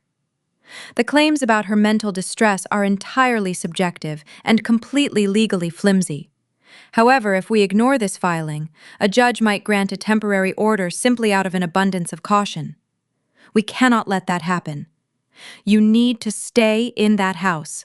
"I need more time, DeAndre," I explained, pulling up the master file of Gavin's corporate fraud on my monitor. "The federal evidence is almost complete. I have the wire fraud, the shell companies, the falsified investor data, and the forged mortgage documents, but organizing this into a bulletproof package for the federal authorities requires absolute precision. I am building a 500-page dossier for the Securities and Exchange Commission and the Criminal Investigation Division of the Internal Revenue Service. One structural mistake and his lawyers will exploit the loophole. I need at least a few more days to make this airtight." "Then we buy you the time," DeAndre stated decisively. "We do not fight the eviction notice in court tomorrow. We outmaneuver it entirely. I'm going to contact his high-priced lawyers first thing in the morning. I will introduce myself as your legal counsel. I will tell them you are severely distressed by the eviction notice and that you are willing to discuss an immediate, comprehensive settlement to avoid a messy public court battle. I smiled, understanding exactly where he was going with this. We bait them with a mediation, I said. Exactly, DeAndre confirmed. We tell them you are willing to surrender the house and finalize the divorce quickly if they agree to a formal sit-down mediation. His lawyers will absolutely salivate at the prospect of wrapping this up without a trial. They will advise Gavin to pause the emergency eviction and accept the mediation meeting. It will stall the court process for at least a week. That gives you exactly the window you need to finalize the federal dossier without the threat of being thrown onto the street. Are you sure this will work? I asked. Gavin is arrogant, but his lawyers are not stupid. His lawyers are motivated by billable hours and easy victories, DeAndre replied smoothly. And Gavin is motivated by his desperate need to secure that home equity before his investors figure out he is broke. The promise of an immediate surrender will blind them to the trap. You just need to play the part, Olivia. When we walk into that mediation room, you have to convince them you are completely defeated. I can play the part I promised. Good, DeAndre said. Finish your investigation. Leave the legal stalling to me. We are going to let Gavin believe he is holding a royal flush right up until the moment we flip the table. We ended the call, and I immediately returned my focus to the monitors. Gavin's text message demanding I pack my bags sat unanswered on my phone screen. Downstairs, I could hear the faint sound of the front door opening and Sienna's high-pitched laughter echoing through the foyer. They had returned from their celebratory champagne lunch, fully convinced they had won the war. I blocked out their noise and dove straight back into the digital abyss. I meticulously cross-referenced every single bank transfer, tracing the exact path the stolen seed money took from his corporate accounts through Sienna's Delaware shell companies and finally into the luxury boutiques. I attached the forged mortgage deed, matching the timeline of the secondary loan, directly to the catastrophic deficit in his startup operating budget. The narrative I was constructing was utterly devastating. It painted a flawless, indisputable picture of a desperate man utilizing systemic federal fraud to maintain an illusion of wealth. Every hour that ticked by brought my master dossier closer to completion. The sheer volume of evidence was staggering, requiring intense concentration to format correctly for federal prosecutors. I worked relentlessly through the evening, ignoring the loud music Gavin began playing downstairs. He was trying to assert his dominance in the house, trying to remind me that he was supposedly in control of my fate. He thought his expensive lawyers had backed me into a corner. He had no idea that I was willingly stepping into that corner simply to ensure he could not see me carefully lighting the match that would burn his entire empire to the ground. The mediation trap was officially set, and my final strike was almost ready. The morning of the mediation perfectly matched the persona I was projecting. The sky outside was an unyielding gray, reflecting the absolute misery Gavin expected from me today. I left my skin completely bare intentionally, showing the deep, dark circles resulting from my late-night data extraction sessions. I wore a messy loose knot and an oversized beige sweater, making my frame look fragile and incredibly weak. I looked exactly like a broken, discarded woman crushed under his aggressive legal tactics. DeAndre met me in the law firm lobby, wearing a sharp charcoal suit. He gave me a single approving nod, validating my careful disguise, and we rode the quiet elevator up to the 40th floor in total silence, conserving our highly valuable energy for the brutal performance that awaited us ahead. We were escorted into a massive corner conference room overlooking the Seattle skyline. Gavin was already seated at the far end of the polished table, wearing a custom navy blue suit, looking every inch the victorious tech executive. Sitting beside him was his lead attorney. Gavin smirked the moment I walked into the room, taking in my disheveled appearance. He nudged his lawyer, whispering something, clearly enjoying my misery. I pulled out a chair opposite them, moving with deliberate slowness. I kept my eyes focused firmly on the table, refusing to meet Gavin's arrogant gaze. I clasped my hands together in my lap, letting my fingers tremble just enough to be noticeable. DeAndre took the seat beside me, projecting the aura of a legal counsel fighting a losing battle. The lawyer opened his portfolio, extracting a heavily stapled legal document and sliding it smoothly across the table toward us. "We are glad you decided to be reasonable," Olivia the lawyer began, his voice smooth and patronizing. "Gavin is a generous man, and he wants to see this matter resolved quickly." DeAndre picked up the document, skimming through the pages. The lawyer did not wait for us to finish reading before dictating the brutal terms. Gavin will retain 100% ownership of his technology startup and all the associated intellectual property, he stated. Regarding the marital home, Gavin is willing to offer you a 30% buyout of the currently available equity. He will assume full legal ownership of the property itself. In exchange for this generous financial settlement, you will be required to completely vacate the premises within 48 hours of signing. I let out a sharp, ragged breath, making sure the sound echoed in the quiet room. I reached out and touched the edge of the paper, allowing my hand to shake violently. The terms were absolutely atrocious. They were trying to steal my house, strip me of my investment, and throw me onto the street in 2 days, all while hiding a massive federal bank fraud scheme. It took every ounce of my professional self-control not to laugh directly in their faces. Gavin leaned back, crossing his arms over his chest. He looked at my trembling hands with pure satisfaction. "You should take the deal," Olivia, Gavin said, his voice dripping with fake sympathy. "It is the best offer you will ever get from me. Sign the paper, pack your bags, and just walk away quietly." I slowly lifted my head, finally meeting his gaze. I widened my eyes, allowing the harsh fluorescent lights to make them water. I forced my breathing to become shallow, mimicking a panic attack. "Gavin, please," I whispered, my voice cracking perfectly. "I cannot pack up my entire life in 48 hours. I do not have anywhere to go yet. I just need a little more time to process all of this. Please, just give me 1 week to find a small apartment and think about this. Just 1 week." I let a single tear spill over my lower lash line and track slowly down my cheek. I wiped at my face with the sleeve of my oversized sweater, acting thoroughly humiliated. The lawyer sighed heavily, preparing to deny my request and push for immediate execution of the documents. But Gavin held up his hand, stopping his lawyer.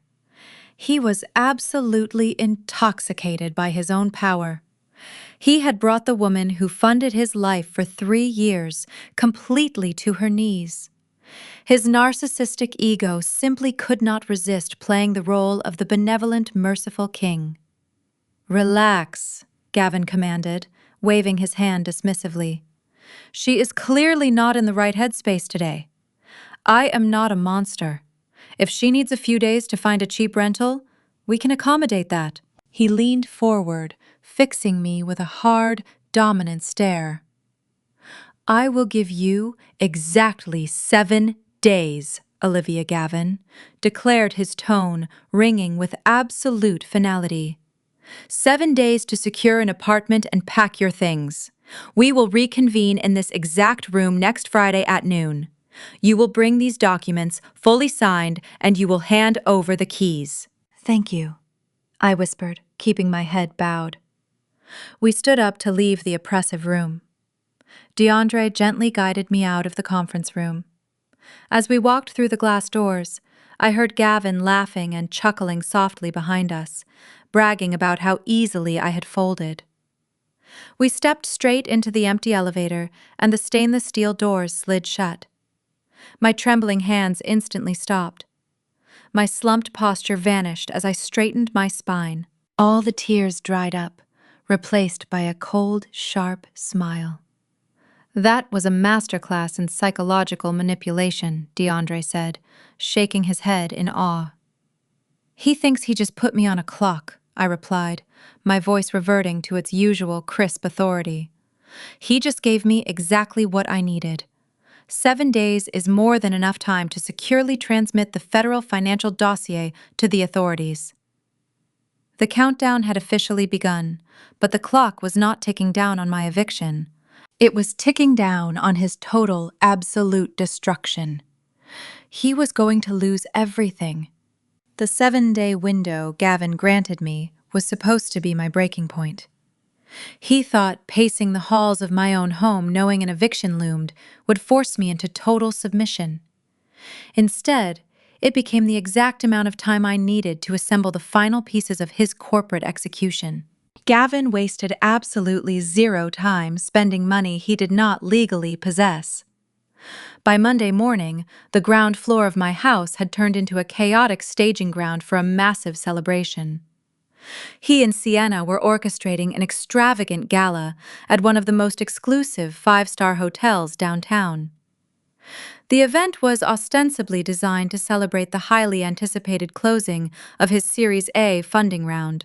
In reality, it was a desperate, glamorous illusion constructed to dazzle his investors and maintain the facade of prosperity right before the independent auditors arrived. Caterers, florists, and high-end event planners constantly knocked on my front door, carrying crystal centerpiece samples and expensive menu tastings. I could hear them discussing the layout for a champagne tower and the placement of an intricate ice sculpture, while I remained silently stationed above them. Sienna treated the upcoming gala like her own personal corporate coronation. Since I was still actively monitoring all the network traffic flowing through the house, I had a front-row seat to her relentless digital vanity. She spent her days recording high-definition video updates for her hundreds of thousands of followers, standing right in my custom kitchen, showing off newly purchased diamond jewelry. She posted daily countdowns to the big event, plastering aggressive, passive-aggressive captions across her videos. One specific post caught my immediate attention.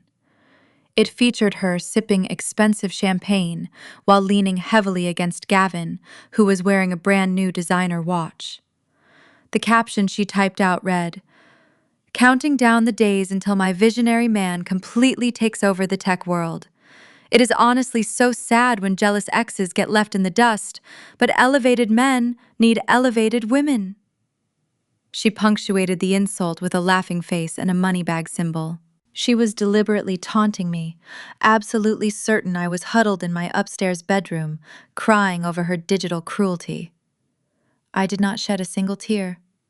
I simply took a high-resolution screenshot of the post, traced the exact IP address attached to the upload, and dropped the image directly into my evidence file, detailing her complicity in interstate wire fraud.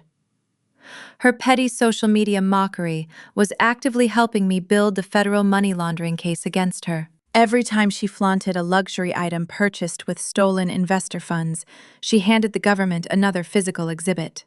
The psychological pressure was not limited to the happy couple occupying the ground floor. William and Martha decided to amplify the harassment through a highly coordinated campaign of digital intimidation. On Wednesday afternoon, my personal phone buzzed with back-to-back voicemails. I let them go straight to the secure recording system I had set up. Martha spoke first, her voice laced with that familiar, toxic condescension I had endured for 5 years. "Olivia, we are calling to remind you of the generous timeline Gavin provided you," she stated sharply. "This gala on Friday night is the most important milestone of our son's entire career. We expect you to be completely moved out of the property before the event begins. We simply cannot have your negative energy lingering in the house and ruining his big week. You need to accept your new reality and leave gracefully." William left a secondary message a few hours later, reinforcing the aggressive threat. "Have the decency to pack your boxes quietly and leave the keys on the kitchen counter, Olivia," he demanded. "Do not cause a scene, and do not force Gavin to involve the authorities. He has major institutional investors flying in from San Francisco, and he needs a clean break to focus on his massive success." I listened to their demanding voicemails with absolute clinical detachment, adding the audio files to my growing digital archive. They genuinely believed I was packing away my life into cardboard boxes, preparing to surrender my home and walk into the night. I did not purchase a single moving box. I did not pack a single piece of clothing. While Gavin and Sienna spent their afternoons attending private fittings for custom-tailored tuxedos and imported silk ball gowns, I remained entirely locked inside my upstairs office. My workstation glowed with the cold, hard light of financial truth. I was not preparing for a residential move. I was finalizing a lethal, airtight financial dossier that would guarantee Gavin spent the next decade of his life inside a federal penitentiary. The complexity of the fraud required absolute, flawless precision. I compiled the forged mortgage deeds, isolating the exact metadata signatures, showing his digital tampering. I cross-referenced those specific timestamps against the bank wires, transferring stolen investor seed capital into Sienna's Delaware shell companies. The entire financial pipeline was meticulously mapped out on a massive, highly encrypted digital spreadsheet. Every single stolen dollar was accounted for and traced to its final destination. I was building a comprehensive 500-page master document that left absolutely no room for negotiation or denial. I created separate, extensive appendices for the falsified user acquisition metrics, highlighting the exact fake numbers he presented in his fraudulent pitch deck. I compared his fictional revenue projections side by side with the catastrophic deficit in his actual corporate ledgers. This was not a simple folder of angry accusations from a discarded wife. It was a fully prosecuted federal case handed over on a silver platter. I cross-referenced the specific federal statutes ensuring every element of wire fraud, bank fraud, identity theft, and tax evasion was supported by irrefutable digital evidence that no expensive defense attorney could ever successfully challenge in court. I sent a secure update to DeAndre confirming the formatting was perfect and ready for execution. Downstairs, the front door opened again, and I heard Sienna squeal in delight as a courier delivered another batch of designer clothing for their big night. They were drunk on their impending victory, planning a celebration of monumental proportions. They thought they had successfully buried me beneath a mountain of legal threats and family humiliation.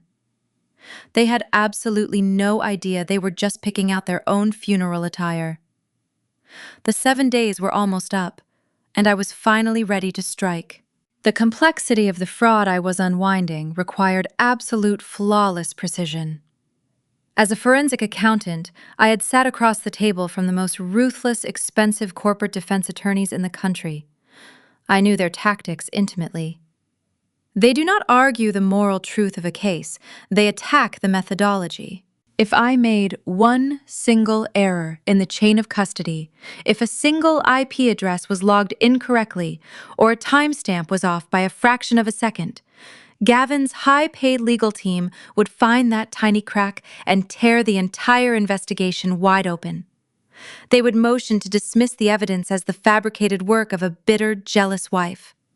I could not afford a single, microscopic mistake. I had to build a digital fortress so impenetrable that the moment his lawyers reviewed the discovery files, they would immediately advise their client to accept a federal plea deal.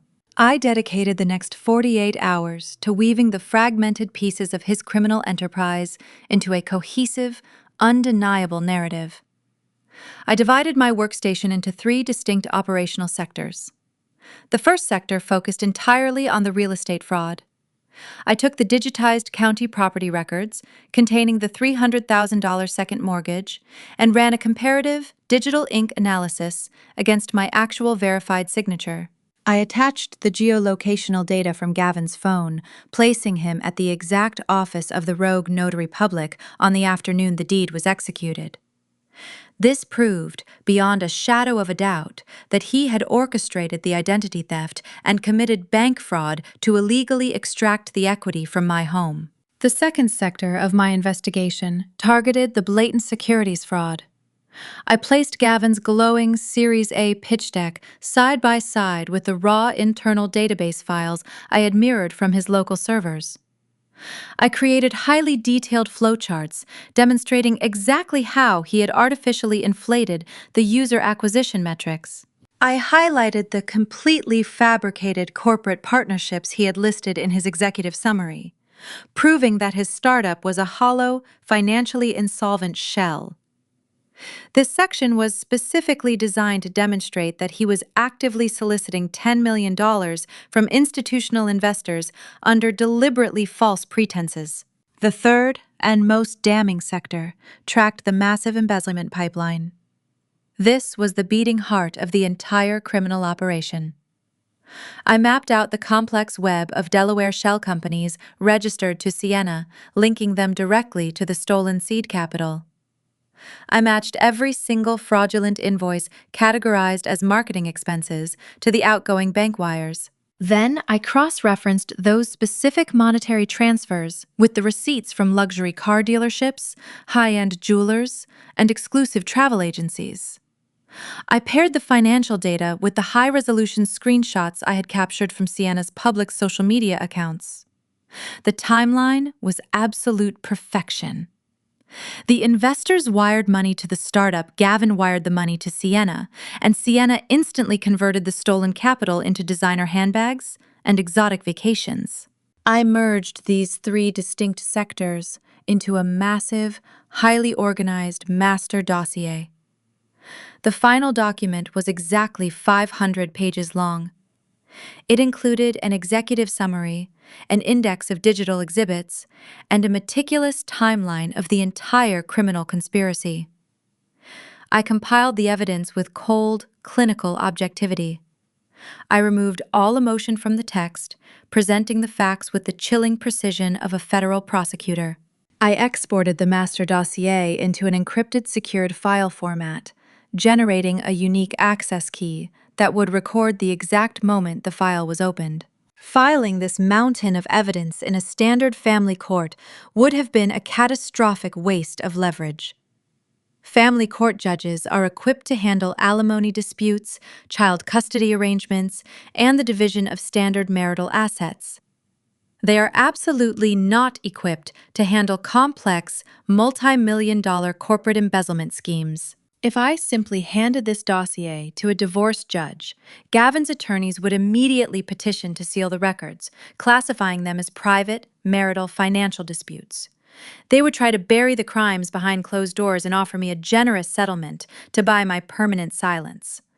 I had absolutely zero interest in a quiet suburban settlement. I wanted a public, devastating execution. I bypassed the local judicial system entirely. I opened a highly secure, encrypted communication portal that I utilized for my most sensitive corporate investigations. I directed my first transmission to the Enforcement Division of the Securities and Exchange Commission.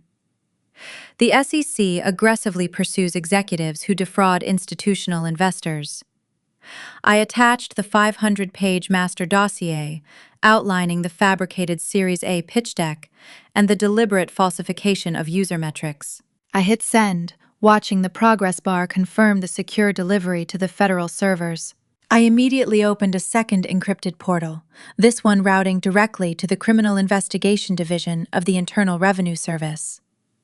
The IRS does not care about messy divorces or marital infidelity, but they care very deeply about tax evasion and money laundering. I attached the detailed flowcharts tracking the stolen startup funds through the Delaware shell companies. I highlighted the fraudulent vendor invoices and the unreported luxury purchases, proving Gavin and Siena were actively conspiring to hide stolen assets from the federal government. I hit send for the second time. The feeling of finality was absolutely intoxicating. I leaned back in my desk chair, staring at the delivery confirmation receipts glowing on my monitor. The federal government now possessed a perfect, undeniable roadmap to Gavin's entire criminal enterprise. Federal agents are methodical, relentless, and completely immune to the arrogant charms of a desperate tech executive. They would assign specialized task forces to review the dossier, verify the digital signatures, and begin drafting the official federal indictments. Gavin thought his biggest problem was convincing a family court judge to force me out of my house in 48 hours. He believed he was outsmarting a depressed, broken wife who was too intimidated to fight back. He had absolutely no idea that his meticulously crafted life was already over. The federal gears were officially turning, grinding forward with unstoppable momentum. I locked my workstation and walked over to my office window, looking down at the driveway below. Caterers were carrying massive floral arrangements through the front door, preparing for the grand celebration of his fraudulent funding round. They were decorating a sinking ship. The trap was armed, the authorities were notified, and the countdown to his absolute public destruction had officially begun. The authorities were notified, and the countdown to his absolute public destruction had officially begun. But as I sat in my office listening to the party planners downstairs, a glaring problem emerged. Federal investigations are thorough, but notoriously slow. The Securities and Exchange Commission and the IRS operate on bureaucratic timelines. They would need weeks to verify my data, secure subpoenas, and coordinate a federal raid. I did not have weeks. Gavin had granted me exactly 7 days before returning to mediation, where his lawyers would demand the keys to my house. Worse, the Series A funding gala was tomorrow night. If Gavin received that $10 million wire transfer from his investors, he could pay off his secret debts, erase the fraudulent mortgage, and cover his tracks before agents ever knocked on his door. I needed someone to cut the financial oxygen line right now. I picked up my phone and called DeAndre. He answered instantly, his voice sharp and alert. I explained the timeline dilemma, outlining the risk of the impending $10 million wire transfer. If that money hits his corporate accounts tomorrow, Gavin can launder it through his offshore entities and escape the immediate fallout. I warned, we need to stop that wire transfer, but I cannot legally contact his investors directly without exposing myself to a lawsuit from his defense team. DeAndre let out a low, calculating hum. "Leave the investors to me, Olivia," he said with absolute confidence. "I am a partner at a top-tier corporate law firm. I navigate venture capital circles every single day. I know exactly who is leading Gavin's funding round. His name is Harrison Thorne. He is a ruthless, old-school venture capitalist who despises being played for a fool. I have sat across the negotiating table from Thorne twice. He respects my legal acumen and knows I do not waste time. Give me 2 hours. I will secure a private, off-the-books lunch with him today." 2 hours later, I was sitting in the passenger seat of his sleek black sedan, pulling into the underground parking garage of an exclusive private dining club in downtown Seattle. DeAndre had stressed my presence was essential. As the forensic accountant who compiled the data I needed to be there to answer any technical financial questions Thorne might have. We took a private elevator up to a secluded VIP dining room where Harrison Thorne was already waiting. Thorne was an imposing man in his late 50s, with sharp, evaluating eyes and a demeanor that radiated pure financial power. He did not look pleased about the disruption, DeAndre Thorne said tightly, skipping the pleasantries entirely. "Your message said this was a matter of urgent fiduciary duty regarding my impending $10 million capital injection. You have exactly 15 minutes to explain why I should not proceed with a company projecting triple-digit growth." DeAndre did not flinch. He gestured for me to sit, taking the seat directly across from the billionaire investor. "Harrison, you and I have crossed paths enough for you to know I operate strictly on facts," DeAndre stated, his voice commanding the room. "The man you are preparing to fund is currently finalizing a hostile divorce with this woman sitting beside me. Olivia is not merely a disgruntled spouse, she is a highly specialized corporate forensic accountant. During the asset discovery phase of their separation, she uncovered massive systemic financial irregularities within the startup you are about to finance." Thorne shifted his gaze to me, his eyes narrowing with deep suspicion. Divorce proceedings often breed exaggerated financial claims, he countered coldly. Why should I review marital grievances? Because these are not marital grievances, Mr. Thorne, I replied, my voice perfectly calm and professional. These are federal crimes. I opened my briefcase and pulled out a redacted version of my master dossier. I slid the heavy-bound document across the polished mahogany table. I highly recommend you review the executive summary, specifically the section comparing the user acquisition metrics he presented in your pitch deck against his actual raw server data. Thorne hesitated before opening the dossier. The private dining room fell completely silent. DeAndre and I watched as the veteran investor scanned the first page. Thorne built his wealth by understanding numbers. It took him less than 3 minutes to recognize the absolute magnitude of the fraud staring him in the face. The aggressive user growth charts he had been sold were completely fictional. I laid out the exact methodology Gavin used to falsify the engagement data. Thorne turned the page. His sharp eyes hit the section detailing the embezzlement pipeline. I provided the redacted bank wires showing the seed capital transferring directly from the corporate accounts into the Delaware shell companies owned by Gavin's 24-year-old mistress. I included the forged second mortgage deed, proving the CEO was personally insolvent and actively committing bank fraud. The color slowly drained from Thorne's face, turning his hardened features to absolute stone. The vein in his jaw throbbed visibly. He closed the dossier and placed his large hands flat on the table. The silence stretched out thick with impending devastation. You have the raw digital files to verify these claims? Thorne finally asked, his voice dangerously quiet. Every single packet of data is securely mirrored and time-stamped, I confirmed. A complete, unredacted version of this file was transmitted to the Enforcement Division of the SEC and the IRS Criminal Investigation Division at dawn this morning. The federal government is already moving. Thorne let out a slow, measured breath. He reached into his suit jacket and pulled out his cell phone. Cancel the wire transfer to Gavin's startup immediately, Thorne instructed the person on the other end. Freeze all pending transactions and get our legal team on the line. We have a catastrophic breach of contract. He ended the call and slipped the phone back into his pocket. The trap was now fully primed for the night of the gala. Friday evening descended upon Seattle with a crisp, chilling breeze. The lavish five-star hotel downtown was illuminated by massive spotlights sweeping across the elegant facade. Valets rushed back and forth, opening doors of expensive European sports cars. This was the grand stage Gavin chose for his ultimate victory lap.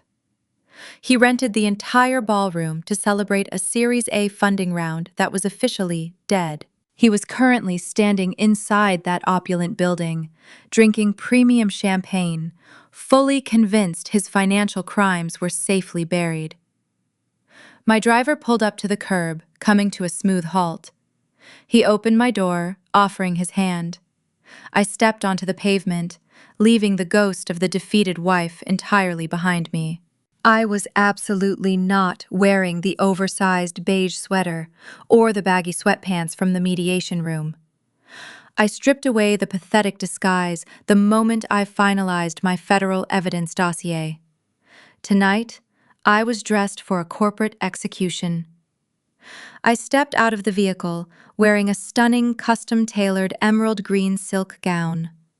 The rich fabric caught the ambient light, flowing elegantly around my silhouette, projecting absolute, unyielding confidence. I paired the gown with sharp black stiletto heels and a single diamond necklace. My hair was swept up into a flawless, structured style, and my makeup was sharp, pristine, and perfectly applied.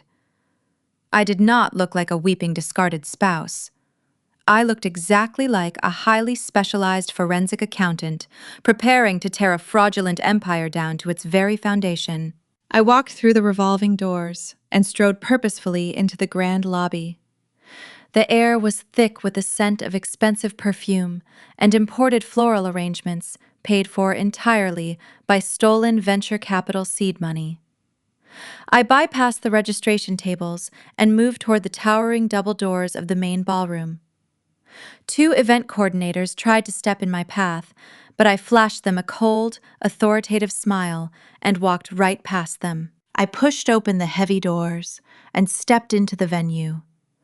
A massive crystal chandelier hung from the vaulted ceiling, illuminating hundreds of Seattle's tech elite venture capitalists and industry media personnel. I scanned the crowded room, locating the raised VIP section near the front stage. Gavin stood in the center of a velvet-roped enclosure, wearing a custom-fitted midnight blue tuxedo. Sienna clung tightly to his arm, wearing an ostentatious silver sequin dress and a brand-new diamond tennis bracelet that I personally traced to a fraudulent wire transfer just 3 days ago. They were holding court, laughing loudly and accepting premature congratulations from completely oblivious industry peers. I kept my posture perfectly straight and began walking across the ballroom floor, heading straight for the VIP enclosure. People naturally parted ways as I moved my emerald gown, cutting a bright, sharp path through the sea of standard black suits. I was 30 feet away when the first layer of Gavin's defense perimeter spotted me. Martha and Natalie stood near the edge of the velvet ropes, holding their champagne flutes. Natalie saw me first. Her mouth dropped open in shock, and she immediately grabbed her mother's arm, pointing sharply in my direction. Martha's eyes widened, her face instantly twisting into a mask of pure hostility. They abandoned their conversation and marched rapidly across the carpeted floor, moving aggressively to intercept me before I could reach the central VIP section, where Gavin and Sienna stood. They planted themselves directly in my path, forming a physical barricade of angry, entitled family members. "What on earth do you think you are doing here, Olivia?" Martha hissed. Her voice kept low to avoid alerting the nearby guests, but vibrating with absolute fury. "You are not on the guest list. This is a private corporate celebration." Natalie stepped closer, her eyes scanning my emerald gown with obvious, intense jealousy. "You have completely lost your mind," Natalie sneered, leaning in close so her hostile words would hit me directly. "You are nothing but a desperate, pathetic ex-wife, trying to ruin the best night of Gavin's entire life. Did you really think dressing up in a nice gown would make him suddenly want you back? You need to turn around and walk out of those doors before you embarrass yourself even further. You do not belong in this world anymore." I did not flinch. I did not step back. I looked directly into Martha's angry eyes and then shifted my gaze to Natalie's sneering face. I offered them a slow, chillingly composed smile. "I am not here to win back a fraudulent man, Natalie," I replied, my voice maintaining a quiet, terrifying level of absolute calm. "And I am definitely not the one who is going to be profoundly embarrassed tonight. I suggest you both step aside and grab a very strong drink. You are going to desperately need it in about 5 minutes." I stepped gracefully around their physical blockade, leaving them staring at my back in stunned, silent outrage. My movement past them caught Gavin's attention. He turned his head, and his eyes locked onto mine. The triumphant smile vanished, instantly replaced by a flash of genuine panic. He recognized immediately that the woman walking toward him was not the broken, weeping victim he dominated in the mediation room. He saw the emerald gown, the sharp posture, and the absolute lack of fear in my eyes. Sienna noticed his panic and followed his gaze, letting out a loud, indignant gasp when she saw me approaching their exclusive section. Gavin's self-preservation instincts kicked in. He raised his hand and snapped his fingers aggressively, signaling for the hotel security guard stationed near the stage. He pointed frantically in my direction, mouthing orders to have me removed. 2 large security guards in dark suits detached themselves from the wall and began moving rapidly through the crowd, heading straight for me. Gavin smirked, believing his authority would instantly resolve the situation. He thought he could simply snap his fingers and erase my presence from his glamorous illusion.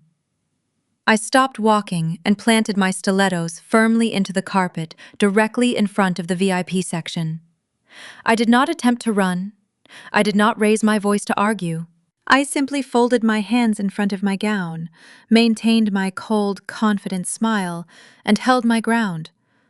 I knew the security guards would never get the chance to touch me because the true guest of honor was already stepping up to the microphone. The trap was armed. The two massive security guards closed the remaining distance between us. Their heavy footsteps were masked by the ambient string quartet playing softly in the background. The guard on the right reached out his large hand extending toward my bare shoulder, ready to physically escort me out of the ballroom. I did not break my posture. I kept my chin elevated and my eyes locked dead onto Gavin. Before the guard's fingers could even brush the silk of my emerald gown, a sharp, piercing screech of microphone feedback ripped through the enormous room. The high-pitched electronic squeal forced the string quartet to stop playing instantly. The security guards froze, looking toward the main stage to see what caused the sudden disruption. The entire ballroom fell into a hushed, expectant silence as hundreds of heads turned toward the grand podium. Harrison Thorne, the ruthless venture capitalist DeAndre and I had met with just hours ago, stepped directly up to the microphone. Gavin immediately relaxed his tense shoulders, dropping visibly. He let out a breath of pure relief, fully believing that the most crucial moment of his career had just arrived to save him from my presence. He waved the security guards off with a subtle flick of his wrist, deciding that having me dragged out during his crowning achievement might cause an unnecessary scene. He wanted me to stay and watch. He wanted me to witness his ultimate validation. He pulled Sienna closer to his side, wrapping his arm securely around her sequined waist, and plastered a dazzling, charismatic smile across his face. He puffed out his chest, looking around the room at the sea of wealthy investors and industry media personnel.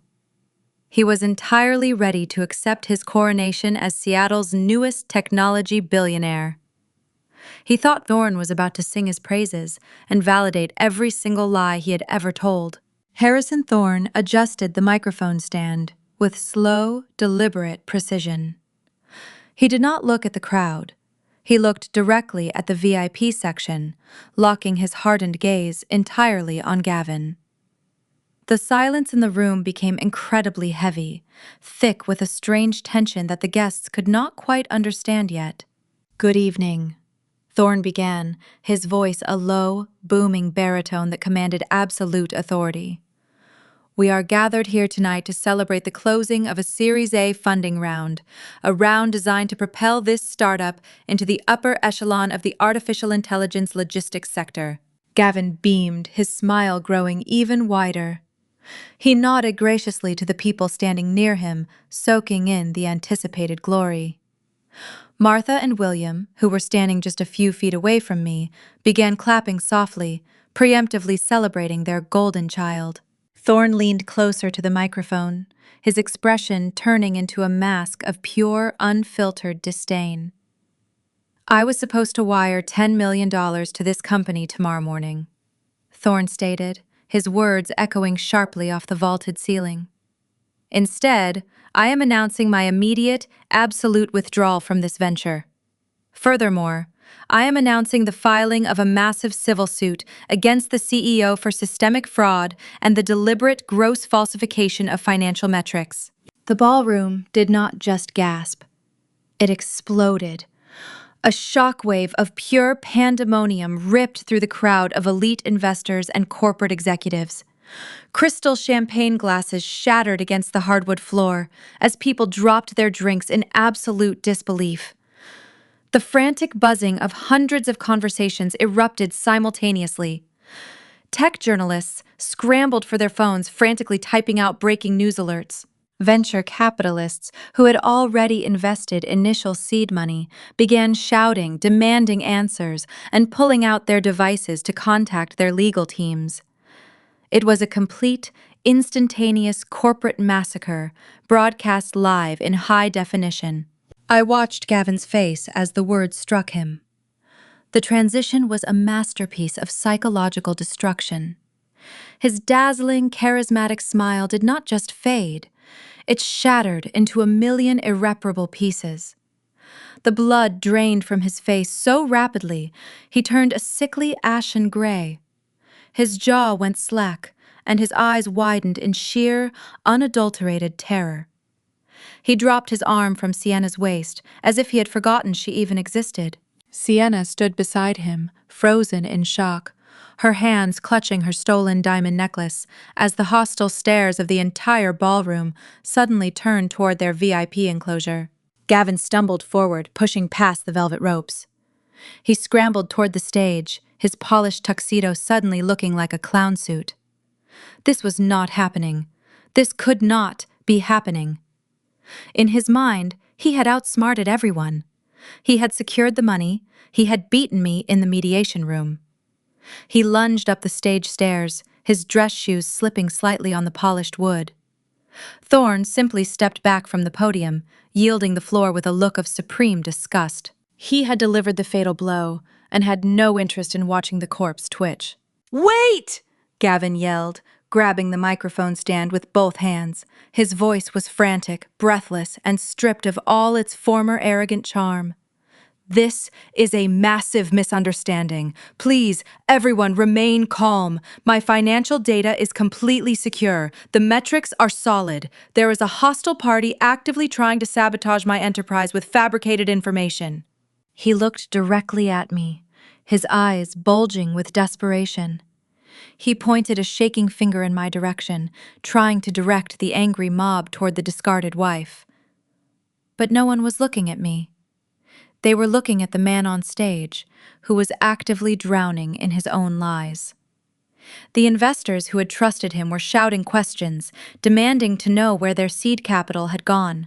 "I need everyone to listen to me," Gavin pleaded, leaning into the microphone, tapping the metal grate frantically with his palm. "I can explain. The revenue models, the partnerships are completely legitimate. You have to believe. My numbers are completely verified by independent—" The sound technician stationed at the back of the room, having received rapid instructions from the hotel management regarding the sudden legal liability unfolding on their stage, hit the master kill switch. The audio cut out instantly. Gavin's desperate excuses were reduced to nothing but pathetic, silent mouth movements. He stood on the grand stage, holding a dead microphone, screaming soundless lies to a room full of people who now knew exactly what he was. A fraud. A thief. A man whose entire empire was built on dust and stolen money. The first domino had officially fallen, and the sheer weight of it was bringing his entire world crashing down around him. Gavin slammed the useless microphone down onto the polished wooden podium. The heavy thud was barely audible over the roaring chaos of the ballroom. His grand celebration had officially devolved into an aggressive corporate mutiny. Investors were cornering his executive team, shouting demands and waving their smartphones. Waiters nervously backed away into the service corridors, sensing the impending legal violence. Gavin stood on the stage completely paralyzed for a few agonizing seconds as his mind desperately tried to comprehend how his impregnable fortress of lies had collapsed so spectacularly. Then his frantic, bloodshot eyes scanned the sprawling crowd and locked directly onto me.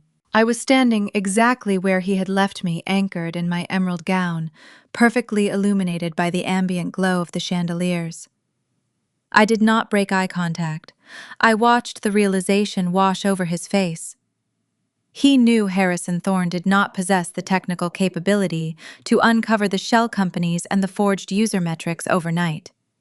He knew there was only one person in his life with the forensic accounting expertise required to meticulously dismantle his financial infrastructure. The shock on his face instantly mutated into a blinding, uncontrollable rage. He lunged down the stage steps, nearly tripping over the thick velvet carpeting. He marched directly toward me, shoving past his bewildered investors and ignoring the desperate questions shouted by tech journalists. His fists were clenched so tightly his knuckles were completely white. Martha and Natalie shrank back as he stormed past them, sensing the sheer volatility radiating from him. Sienna tried to reach for his arm as he passed the VIP enclosure, but he violently shrugged her off, leaving her stumbling backward in her sequined dress. Gavin stopped mere inches from my face. He was breathing heavily, his chest heaving under his custom-tailored tuxedo. The expensive cologne he wore was entirely overpowered by the sharp, acrid scent of his own panicked sweat. A vein throbbed aggressively at his temple. "You poisoned them," Gavin hissed, his voice trembling with a terrifying, desperate fury. "You went to Thorne behind my back. You fabricated a mountain of lies because you could not handle the fact that I was leaving you for someone better." I maintained my composure, entirely unbettered by his physical proximity. "I did not fabricate anything, Gavin," I replied, my voice completely devoid of emotion. "I simply handed them your own raw database files. The math did the talking." His face contorted with malicious intent. He leaned over me, attempting to use his physical size to intimidate me back into submission. "You think you are so brilliant, Olivia," he spat out. "You think ruining this funding round means you won? You just made the biggest mistake of your entire pathetic life. You want to play hardball? I am going to obliterate you. I am calling my lawyers right now and retracting the mediation offer. I am going to take 100% of the house in the divorce. I will claim you committed corporate sabotage and use it to strip you of every single asset you possess. I will drag this out until you are entirely bankrupt and sleeping on the street." He was practically foaming at the mouth, clinging desperately to the only weapon he thought he still controlled. He believed my home, the sanctuary I had paid for with years of grueling audits and relentless corporate investigations, was his ultimate bargaining chip. He genuinely thought he could hold my shelter hostage and force me to recant my evidence to save myself from homelessness. I did not step back. I did not blink. I slowly opened the gold clasp of my evening clutch. I reached inside and pulled out a single, neatly folded legal document. It was not a thick, intimidating dossier. It was just a few pages of heavy, watermarked paper securely stapled at the corner. I held it out, holding it perfectly steady between my manicured fingers. "You want the house, Gavin?" I asked, my tone reflecting the quiet, deadly calm of an executioner. He snatched the paper from my hand aggressively. He thought it was a desperate plea and injunction or a panicked settlement offer I had prepared in advance. He ripped the document open, and his eyes began darting aggressively across the dense legal paragraphs. I watched his pupils track back and forth as he tried to decipher the complex trust and estate terminology printed on the page. "You forgot one critical detail about marrying a forensic accountant," I stated smoothly, ensuring my voice carried just enough for his hovering family members to hear. "We do not trust anyone. 3 years ago, when you launched your startup and began commingling your personal expenses with your business accounts, I recognized the liability you presented, so I took proactive measures. I placed the property into an irrevocable trust solely under my name to protect it from your impending business failures." Gavin stopped reading. He stared at the page, his breathing suddenly turning shallow and erratic. "An irrevocable trust is exactly what it sounds like. It cannot be modified, amended, or dissolved. By legally transferring the title of the house into the trust, the property completely ceased to be a marital asset. It belonged entirely to the trust entity, which I alone controlled. It was completely legally shielded from any divorce proceedings, civil lawsuits, or corporate bankruptcy liquidations." "No," Gavin whispered, shaking his head in denial. "No, this is invalid. We bought this house together. I paid the mortgage entirely by myself." I corrected him. "And you signed the waiver, relinquishing your claim to the deed 3 years ago, because you were too busy playing CEO to actually read the legal documents my real estate attorney put in front of you. The house is mine. It has always been mine. Gavin looked like the ground had just vanished beneath his expensive leather shoes. The final piece of his leverage had just evaporated into thin air. He had no funding, no company, and no leverage in the divorce. But I was not finished. The true devastation of his situation had not yet fully materialized in his arrogant mind. I stepped smoothly into his personal space, closing the distance until I was mere inches from his ear. I lowered my voice to a sharp, dangerous whisper, ensuring that Martha, Natalie, and the surrounding guests could not hear the federal crime I was about to outline. "That second mortgage you forged my signature on?" I whispered the words, sliding like ice water directly into his ear canal. Gavin flinched violently, his entire body going rigid. He turned his head slowly, his eyes wide, with absolute sheer terror. He finally realized that I knew everything. "It is completely invalid," I continued, my voice a soft, relentless hum of destruction. "You cannot leverage an asset that you do not legally own, and you cannot secure a loan against a property held in an irrevocable trust without the trustee's explicit, notarized consent. You submitted a forged signature to a federally insured bank to extract $300,000 from a house that belongs to a separate legal entity." I leaned back slightly, looking directly into his terrified, hollow eyes. "You committed federal bank fraud and aggravated identity theft for absolutely nothing, Gavin. You do not own a single brick of that house, and the moment the bank reviews my trust documentation, they're going to call your fraudulent loan immediately." Gavin's knees literally buckled. He stumbled backward, catching himself clumsily on the edge of a tall cocktail table to keep from collapsing onto the floor. The legal document slipped from his trembling fingers, floating gently down to rest on the patterned carpet. He looked at me as if I had just morphed into a terrifying, unrecognizable monster. He had spent months treating me like a naive human calculator, a compliant bank account he could endlessly drain to fund his extravagant delusions and his mistress. He finally understood that while he was busy playing corporate games, I had been systematically constructing an inescapable federal prison around him. He had absolutely no money, no house, no company, and zero defense against the undeniable paper trail he had foolishly left behind.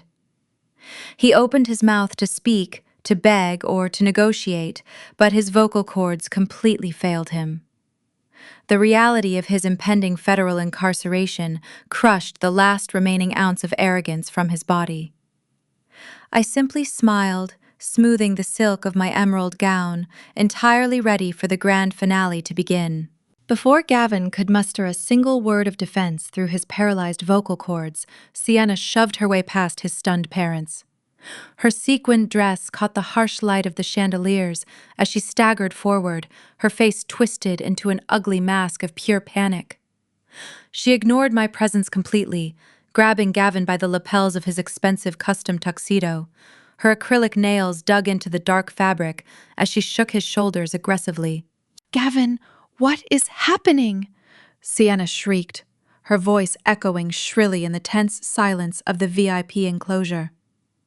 "What did that man mean about canceling the wire transfer? The real estate agent needs our proof of funds tomorrow morning for the downtown condo. What is going on with our money?" Gavin just stared at her, his jaw slack, his eyes entirely vacant. He looked like a hollowed-out shell of a human being. He could not form the words to tell his demanding mistress that their money never existed. The millions she was screaming about belonged to defrauded investors and a forged mortgage that was currently triggering a massive federal bank fraud investigation. He was completely trapped in a nightmare of his own making. I stepped back, giving them a wide berth, allowing the sheer weight of their impending doom to settle over them. The crowd of wealthy tech executives and journalists watched the domestic dispute unfold with a mixture of horror and intense morbid curiosity. The ballroom was completely silent, save for Sienna's escalating hysterical demands. Then, the heavy mahogany double doors at the main entrance of the grand ballroom swung open with a resounding, violent crash. The sound cracked through the massive room like a gunshot. Every single head in the venue turned simultaneously toward the entrance. A highly coordinated formation of men and women marched through the doors, moving with absolute synchronized military precision. The stark contrast was breathtaking. Against the backdrop of flowing evening gowns, tailored tuxedos, and crystal chandeliers, these individuals wore tactical utility pants, heavy boots, and dark navy windbreakers. Emblazoned across their backs and chests in bold block lettering were the acronyms of Absolute Federal Authority, FBI, and IRS-CI. The federal agents did not pause to admire the ice sculptures or the elaborate floral arrangements. They moved directly onto the ballroom floor, parting the sea of wealthy guests like Moses splitting the Red Sea. The tech elite scrambled frantically out of their way, backing into cocktail tables and clutching their champagne glasses in sheer terror. No corporate executive ever wants to be standing too close to an active federal raid. Reporters immediately raised their cameras, capturing every second of the spectacle. The lead agent, a tall, broad-shouldered man with a closely cropped haircut and a highly unamused expression, locked his eyes directly onto the VIP section. He bypassed the stage, bypassed the fleeing investors, and marched straight up to the velvet ropes. He flashed a golden badge identifying his federal credentials. Gavin the agent stated his voice, a booming baritone that required zero amplification to carry across the silent ballroom. I am Special Agent Miller with the Federal Bureau of Investigation, working in conjunction with the Internal Revenue Service Criminal Investigation Division. Gavin stumbled backward, pulling his lapels out of Sienna's desperate grip. He bumped into the cocktail table, knocking a crystal vase of orchids onto the carpet. Yes! Gavin choked out, a pathetic, high-pitched squeal escaping his throat. He looked toward me for a fraction of a second, his eyes pleading for salvation, but I offered him nothing but glacial indifference. We are serving a federal warrant for the immediate seizure of all electronic devices, servers, and physical records associated with your technology startup, Agent Miller announced, projecting his voice so the journalists in the room caught every single word. Furthermore, you are hereby notified that, pursuant to a federal court order, all of your assets, both personal and corporate, have been completely frozen effective immediately. This includes all domestic checking accounts, offshore holdings, and investment portfolios, pending a grand jury indictment for multiple counts of aggravated wire fraud, interstate embezzlement, and federal tax evasion. The collective gasp from the surrounding crowd sucked the oxygen entirely out of the room. Gavin's legs finally gave out. He collapsed hard onto a velvet lounge chair, staring blankly at the federal agents. The brilliant, visionary CEO was reduced to a sweating, trembling mess. He had absolutely nowhere to run, and exactly $0 to hire a criminal defense attorney. Agent Miller then turned his cold, authoritative gaze toward the sequined woman, standing frozen next to Gavin. Are you Sienna, Agent? Miller asked, pulling a folded document from his tactical jacket. Sienna backed up, her hands flying to her chest. Her eyes darted wildly around the room, looking for an exit that did not exist. Yes, she stammered, her voice trembling with sudden, raw fear. But I do not have anything to do with his business. I am just his girlfriend. I do not know anything about any wire fraud. The agent offered her a humorless, completely flat smile. The public records regarding 3 Delaware limited liability companies list you as the sole beneficial owner and primary managing director. Our forensic audit confirms that over $800,000 of stolen investor capital was illegally routed through those specific corporate entities under your direct signature. Sienna let out a sharp, terrified squeak, shaking her head violently side to side. No! Gavin handles all of that. He just gave me papers to sign. I am an influencer. I just do marketing. You are a primary person of interest in an active federal money laundering and conspiracy investigation. Agent Miller corrected her sharply. Ignorance of a financial crime does not grant you immunity from the proceeds of that crime. The assets purchased with those laundered funds are subject to immediate federal seizure. The agent gestured to the female officer standing directly behind him. The female officer stepped forward, holding out a large, clear plastic evidence bag. We will be confiscating your mobile device immediately to prevent the destruction of digital evidence Agent Miller ordered. We will also be confiscating that diamond tennis bracelet on your wrist and the designer handbag you brought into the venue tonight. They were purchased with stolen federal funds. Hand them over right now, or you will be placed in handcuffs for obstructing an active federal investigation. Sienna looked down at the $20,000 Birkin bag clutched tightly in her manicured hands and the sparkling diamonds wrapped around her wrist.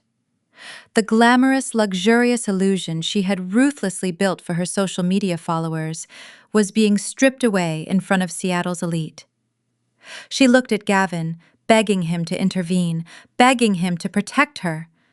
But he was entirely catatonic, staring blankly at the floor. Sienna let out a guttural, agonizing wail. She dropped the expensive handbag onto the carpet, fumbled blindly with the clasp of the diamond bracelet, and threw the jewelry down beside it. She handed her smartphone to the female agent, her hands shaking so violently she nearly dropped the device. The reality of her impending bankruptcy and potential federal incarceration completely broke her. Sienna's knees buckled, and she collapsed directly onto the hotel floor. Her silver sequined dress pooled awkwardly around her trembling frame, forming a stark contrast against the dark patterned carpet. She buried her face in her hands, sobbing hysterically, her wails echoing painfully off the grand vaulted ceilings. She had wanted a visionary man to elevate her status. Instead, she tied her entire existence to a federal criminal who just dragged her down into the absolute lowest depths of legal and financial ruin. I stood perfectly still, watching the entire scene unfold with absolute cold satisfaction. The federal raid was executing flawlessly. And the sheer gravity of the situation was finally penetrating the thick skulls of Gavin's enabling family. The glittering ballroom, which just moments ago had been a temple to their arrogance, was now a holding pen for their utter disgrace. Camera flashes from the local tech press illuminated the room like a violent lightning storm, capturing every single angle of Gavin slumping in his chair and Sienna weeping uncontrollably on the carpet. Federal agents were systematically cataloging the stolen luxury goods, bagging Sienna's designer purse and diamond bracelet right in front of the stunned investors. The grand illusion was completely dead. Suddenly, a frantic commotion broke through the crowd of shocked executives to my right. William and Martha were desperately pushing their way past the federal agents and bewildered venture capitalists. Their previous aristocratic composure had completely evaporated. Martha's perfectly styled hair was disheveled, and William's face was slick with terrified sweat. They saw me standing tall and undisturbed in my emerald gown and made a direct, frantic beeline toward me. They completely ignored their golden son, who was currently being pulled to his feet and read his Miranda rights by Agent Miller. They bypassed the weeping mistress they had so eagerly welcomed into my kitchen just a few nights ago. In their moment of absolute catastrophic crisis, they ran straight to the woman they had spent years trying to break and humiliate. They practically threw themselves at my feet. William grabbed my arm, his hands shaking violently. "Olivia, thank God you are here!"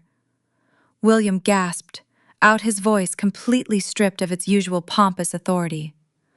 "This is a massive mistake, a terrible misunderstanding. You have to explain it to them. Tell these agents they have the wrong information. Tell them Gavin is a legitimate businessman." Martha grabbed my other hand, her manicured fingers digging desperately into my skin. She looked up at me with wide, terrified eyes. "Please, Olivia, you have to fix this," Martha pleaded, her voice shrill and trembling over the noise of the chaotic ballroom. You are a forensic accountant. You know how these complex financial things work. You can untangle this mess. Go, talk to the lead investigator. Tell them you will audit the corporate books and prove Gavin is innocent. You are his wife. You are family. You have to step up and save him right now. The sheer, unadulterated audacity of her plea was almost difficult to comprehend.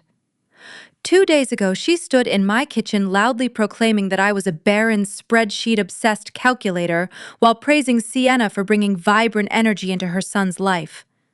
She had left voicemails demanding I pack my bags and vacate my own home so as not to ruin this exact gala. Now faced with the terrifying reality of federal prison, she expected the discarded wife to magically transform back into their obedient, compliant savior. I looked down at my in-laws. I did not feel a single ounce of pity.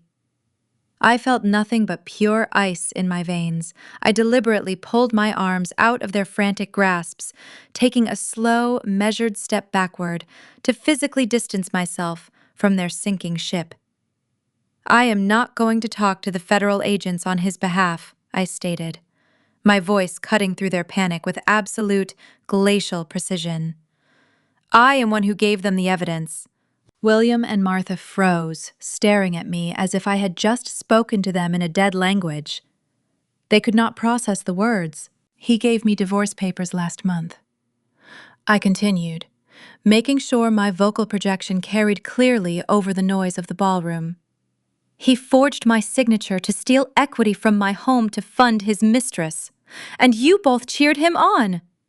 You sat at my dining table, drank my wine, and told me to step aside so his mistress could give him the children I apparently failed to provide. You told me I was easily replaceable. You demanded I pack my bags and surrender my assets so he could enjoy his fraudulent success. I offered them a cold, final smile.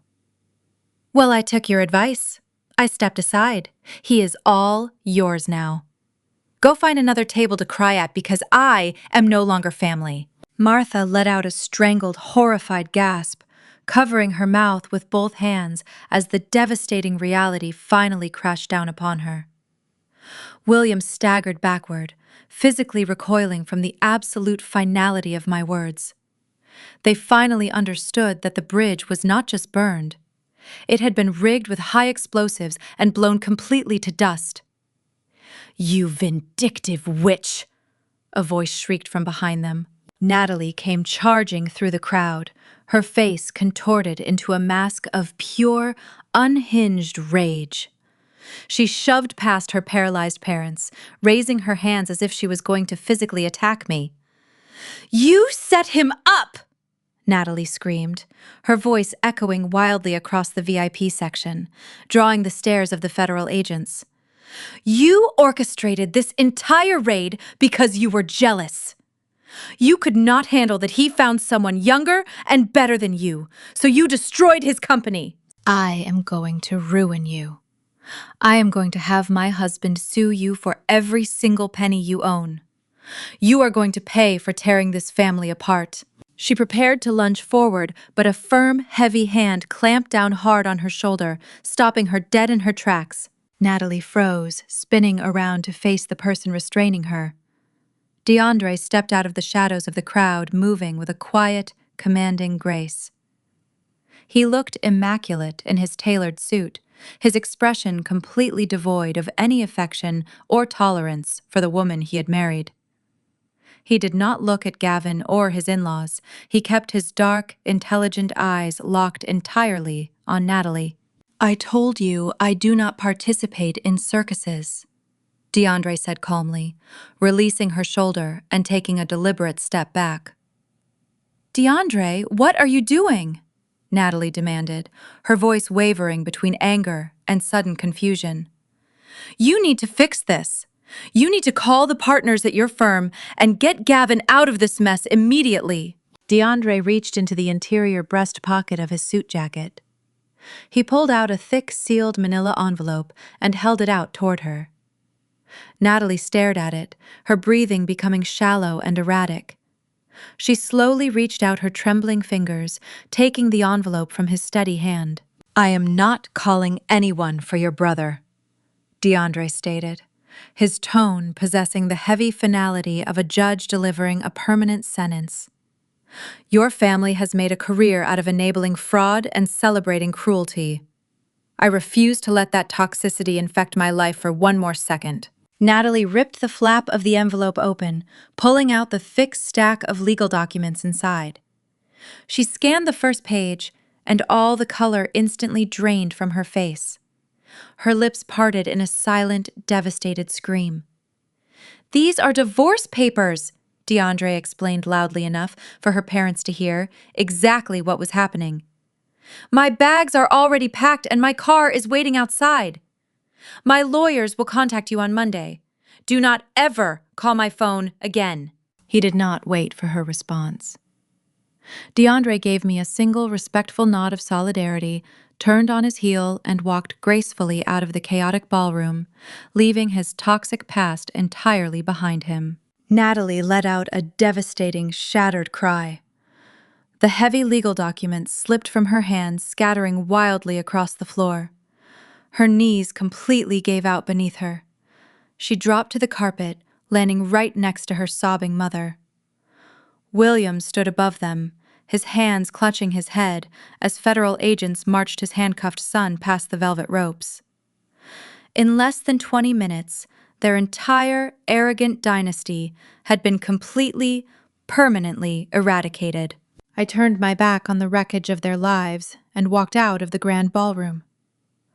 The cool night air hit my face as I stepped out of the hotel lobby, leaving the flashing cameras and the shouting federal agents far behind. My private car was waiting right where I had left it. I slid into the leather back seat, instructing the driver to take me home. I did not look out the window to watch Gavin being shoved into the back of a federal vehicle. I had already seen enough. I breathed in the cool evening air, feeling an overwhelming sense of relief. The grand finale was executed perfectly, and I had secured my absolute freedom. The ensuing months were a masterclass in watching the federal justice system grind arrogant criminals into fine dust. Gavin initially tried to fight the charges, hiring a predatory defense attorney who promised to clear his name.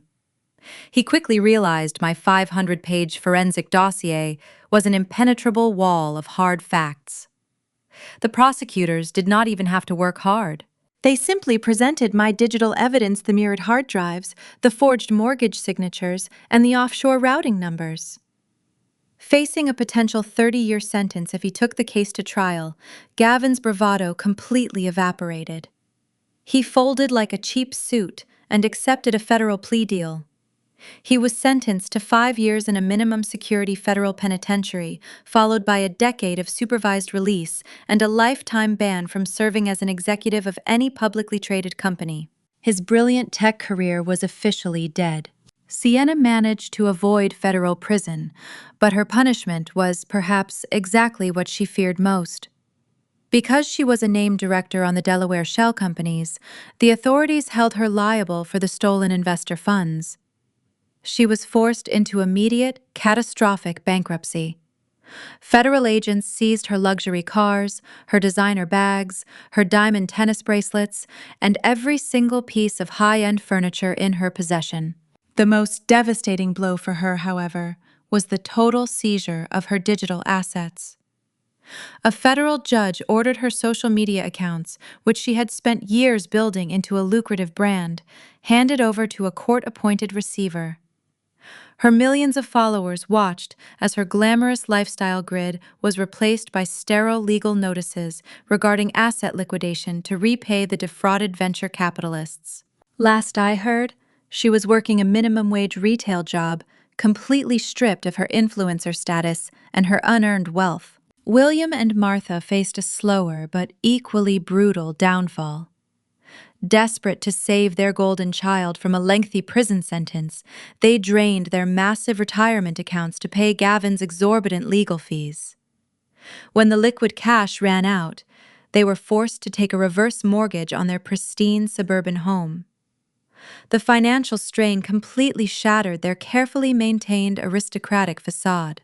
They could no longer afford the dues for their exclusive country club, and their membership was quietly but permanently revoked. Their wealthy friends, the same people who had attended Gavin's lavish dinners, quickly distanced themselves from the scandal, treating my in-laws like social pariahs. The neighbors, who used to envy their perfectly manicured lawn, now whispered behind their backs. They spent their days sitting in a heavily mortgaged house, nursing their wounded pride and dealing with the bitter reality of their new impoverished existence. Natalie fared no better. DeAndre stayed entirely true to his word, following through with a swift and surgical divorce. He left her with half of their shared assets, but entirely stripped her of the prestige and financial security his corporate career provided. Without DeAndre's income, and with her parents entirely broke, Natalie was forced to downsize her life drastically. She lost everything. Her arrogant sneers and cruel jokes were silenced, replaced by the harsh consequences of her own toxic complicity. As for me, I returned to my beautiful, quiet house in the suburbs. The silence that used to feel heavy now felt like a luxurious, hard-earned reward. The forged second mortgage Gavin had tried to use against me was swiftly invalidated by the bank once I provided the trust documentation and the federal evidence of his identity theft. My credit score remained completely immaculate, and my home remained my absolute sanctuary, securely protected within the irrevocable trust. My professional life exploded in the best possible way. The sheer precision of the evidence I provided to the Securities and Exchange Commission caught the attention of major corporate boards across the country. My independent forensic accounting firm gained massive national recognition for single-handedly uncovering one of the most sophisticated startup frauds of the decade. We were flooded with high-profile contracts from venture capital firms wanting to hire us to vet their potential investments before they wired their seed money. I needed a brilliant legal mind to help me manage the sudden influx of corporate contracts and navigate the complex legal frameworks of our expanding investigations. I reached out to the smartest corporate lawyer I knew. DeAndre officially joined my firm as our lead legal counsel 3 months after his divorce from Natalie was finalized. We built a phenomenal partnership, rooted in mutual respect, a shared relentless work ethic, and a total intolerance for corporate deception. We made a formidable team, destroying financial predators and dismantling fraudulent empires one audit at a time. I no longer hide in the shadows of an arrogant man. I do not stay quiet to keep the peace. I own my space, my career, and my unyielding truth. I exposed his crimes and completely destroyed his entire illusion of superiority. I fought back, and I won everything. I survived the fire. Never mistake a woman's silence for weakness sometimes. She is just calculating the perfect strike. If this story resonated with you, hit subscribe, leave a comment about a time you stood your ground, and remember, the best revenge is letting the truth do the talking. Thank you.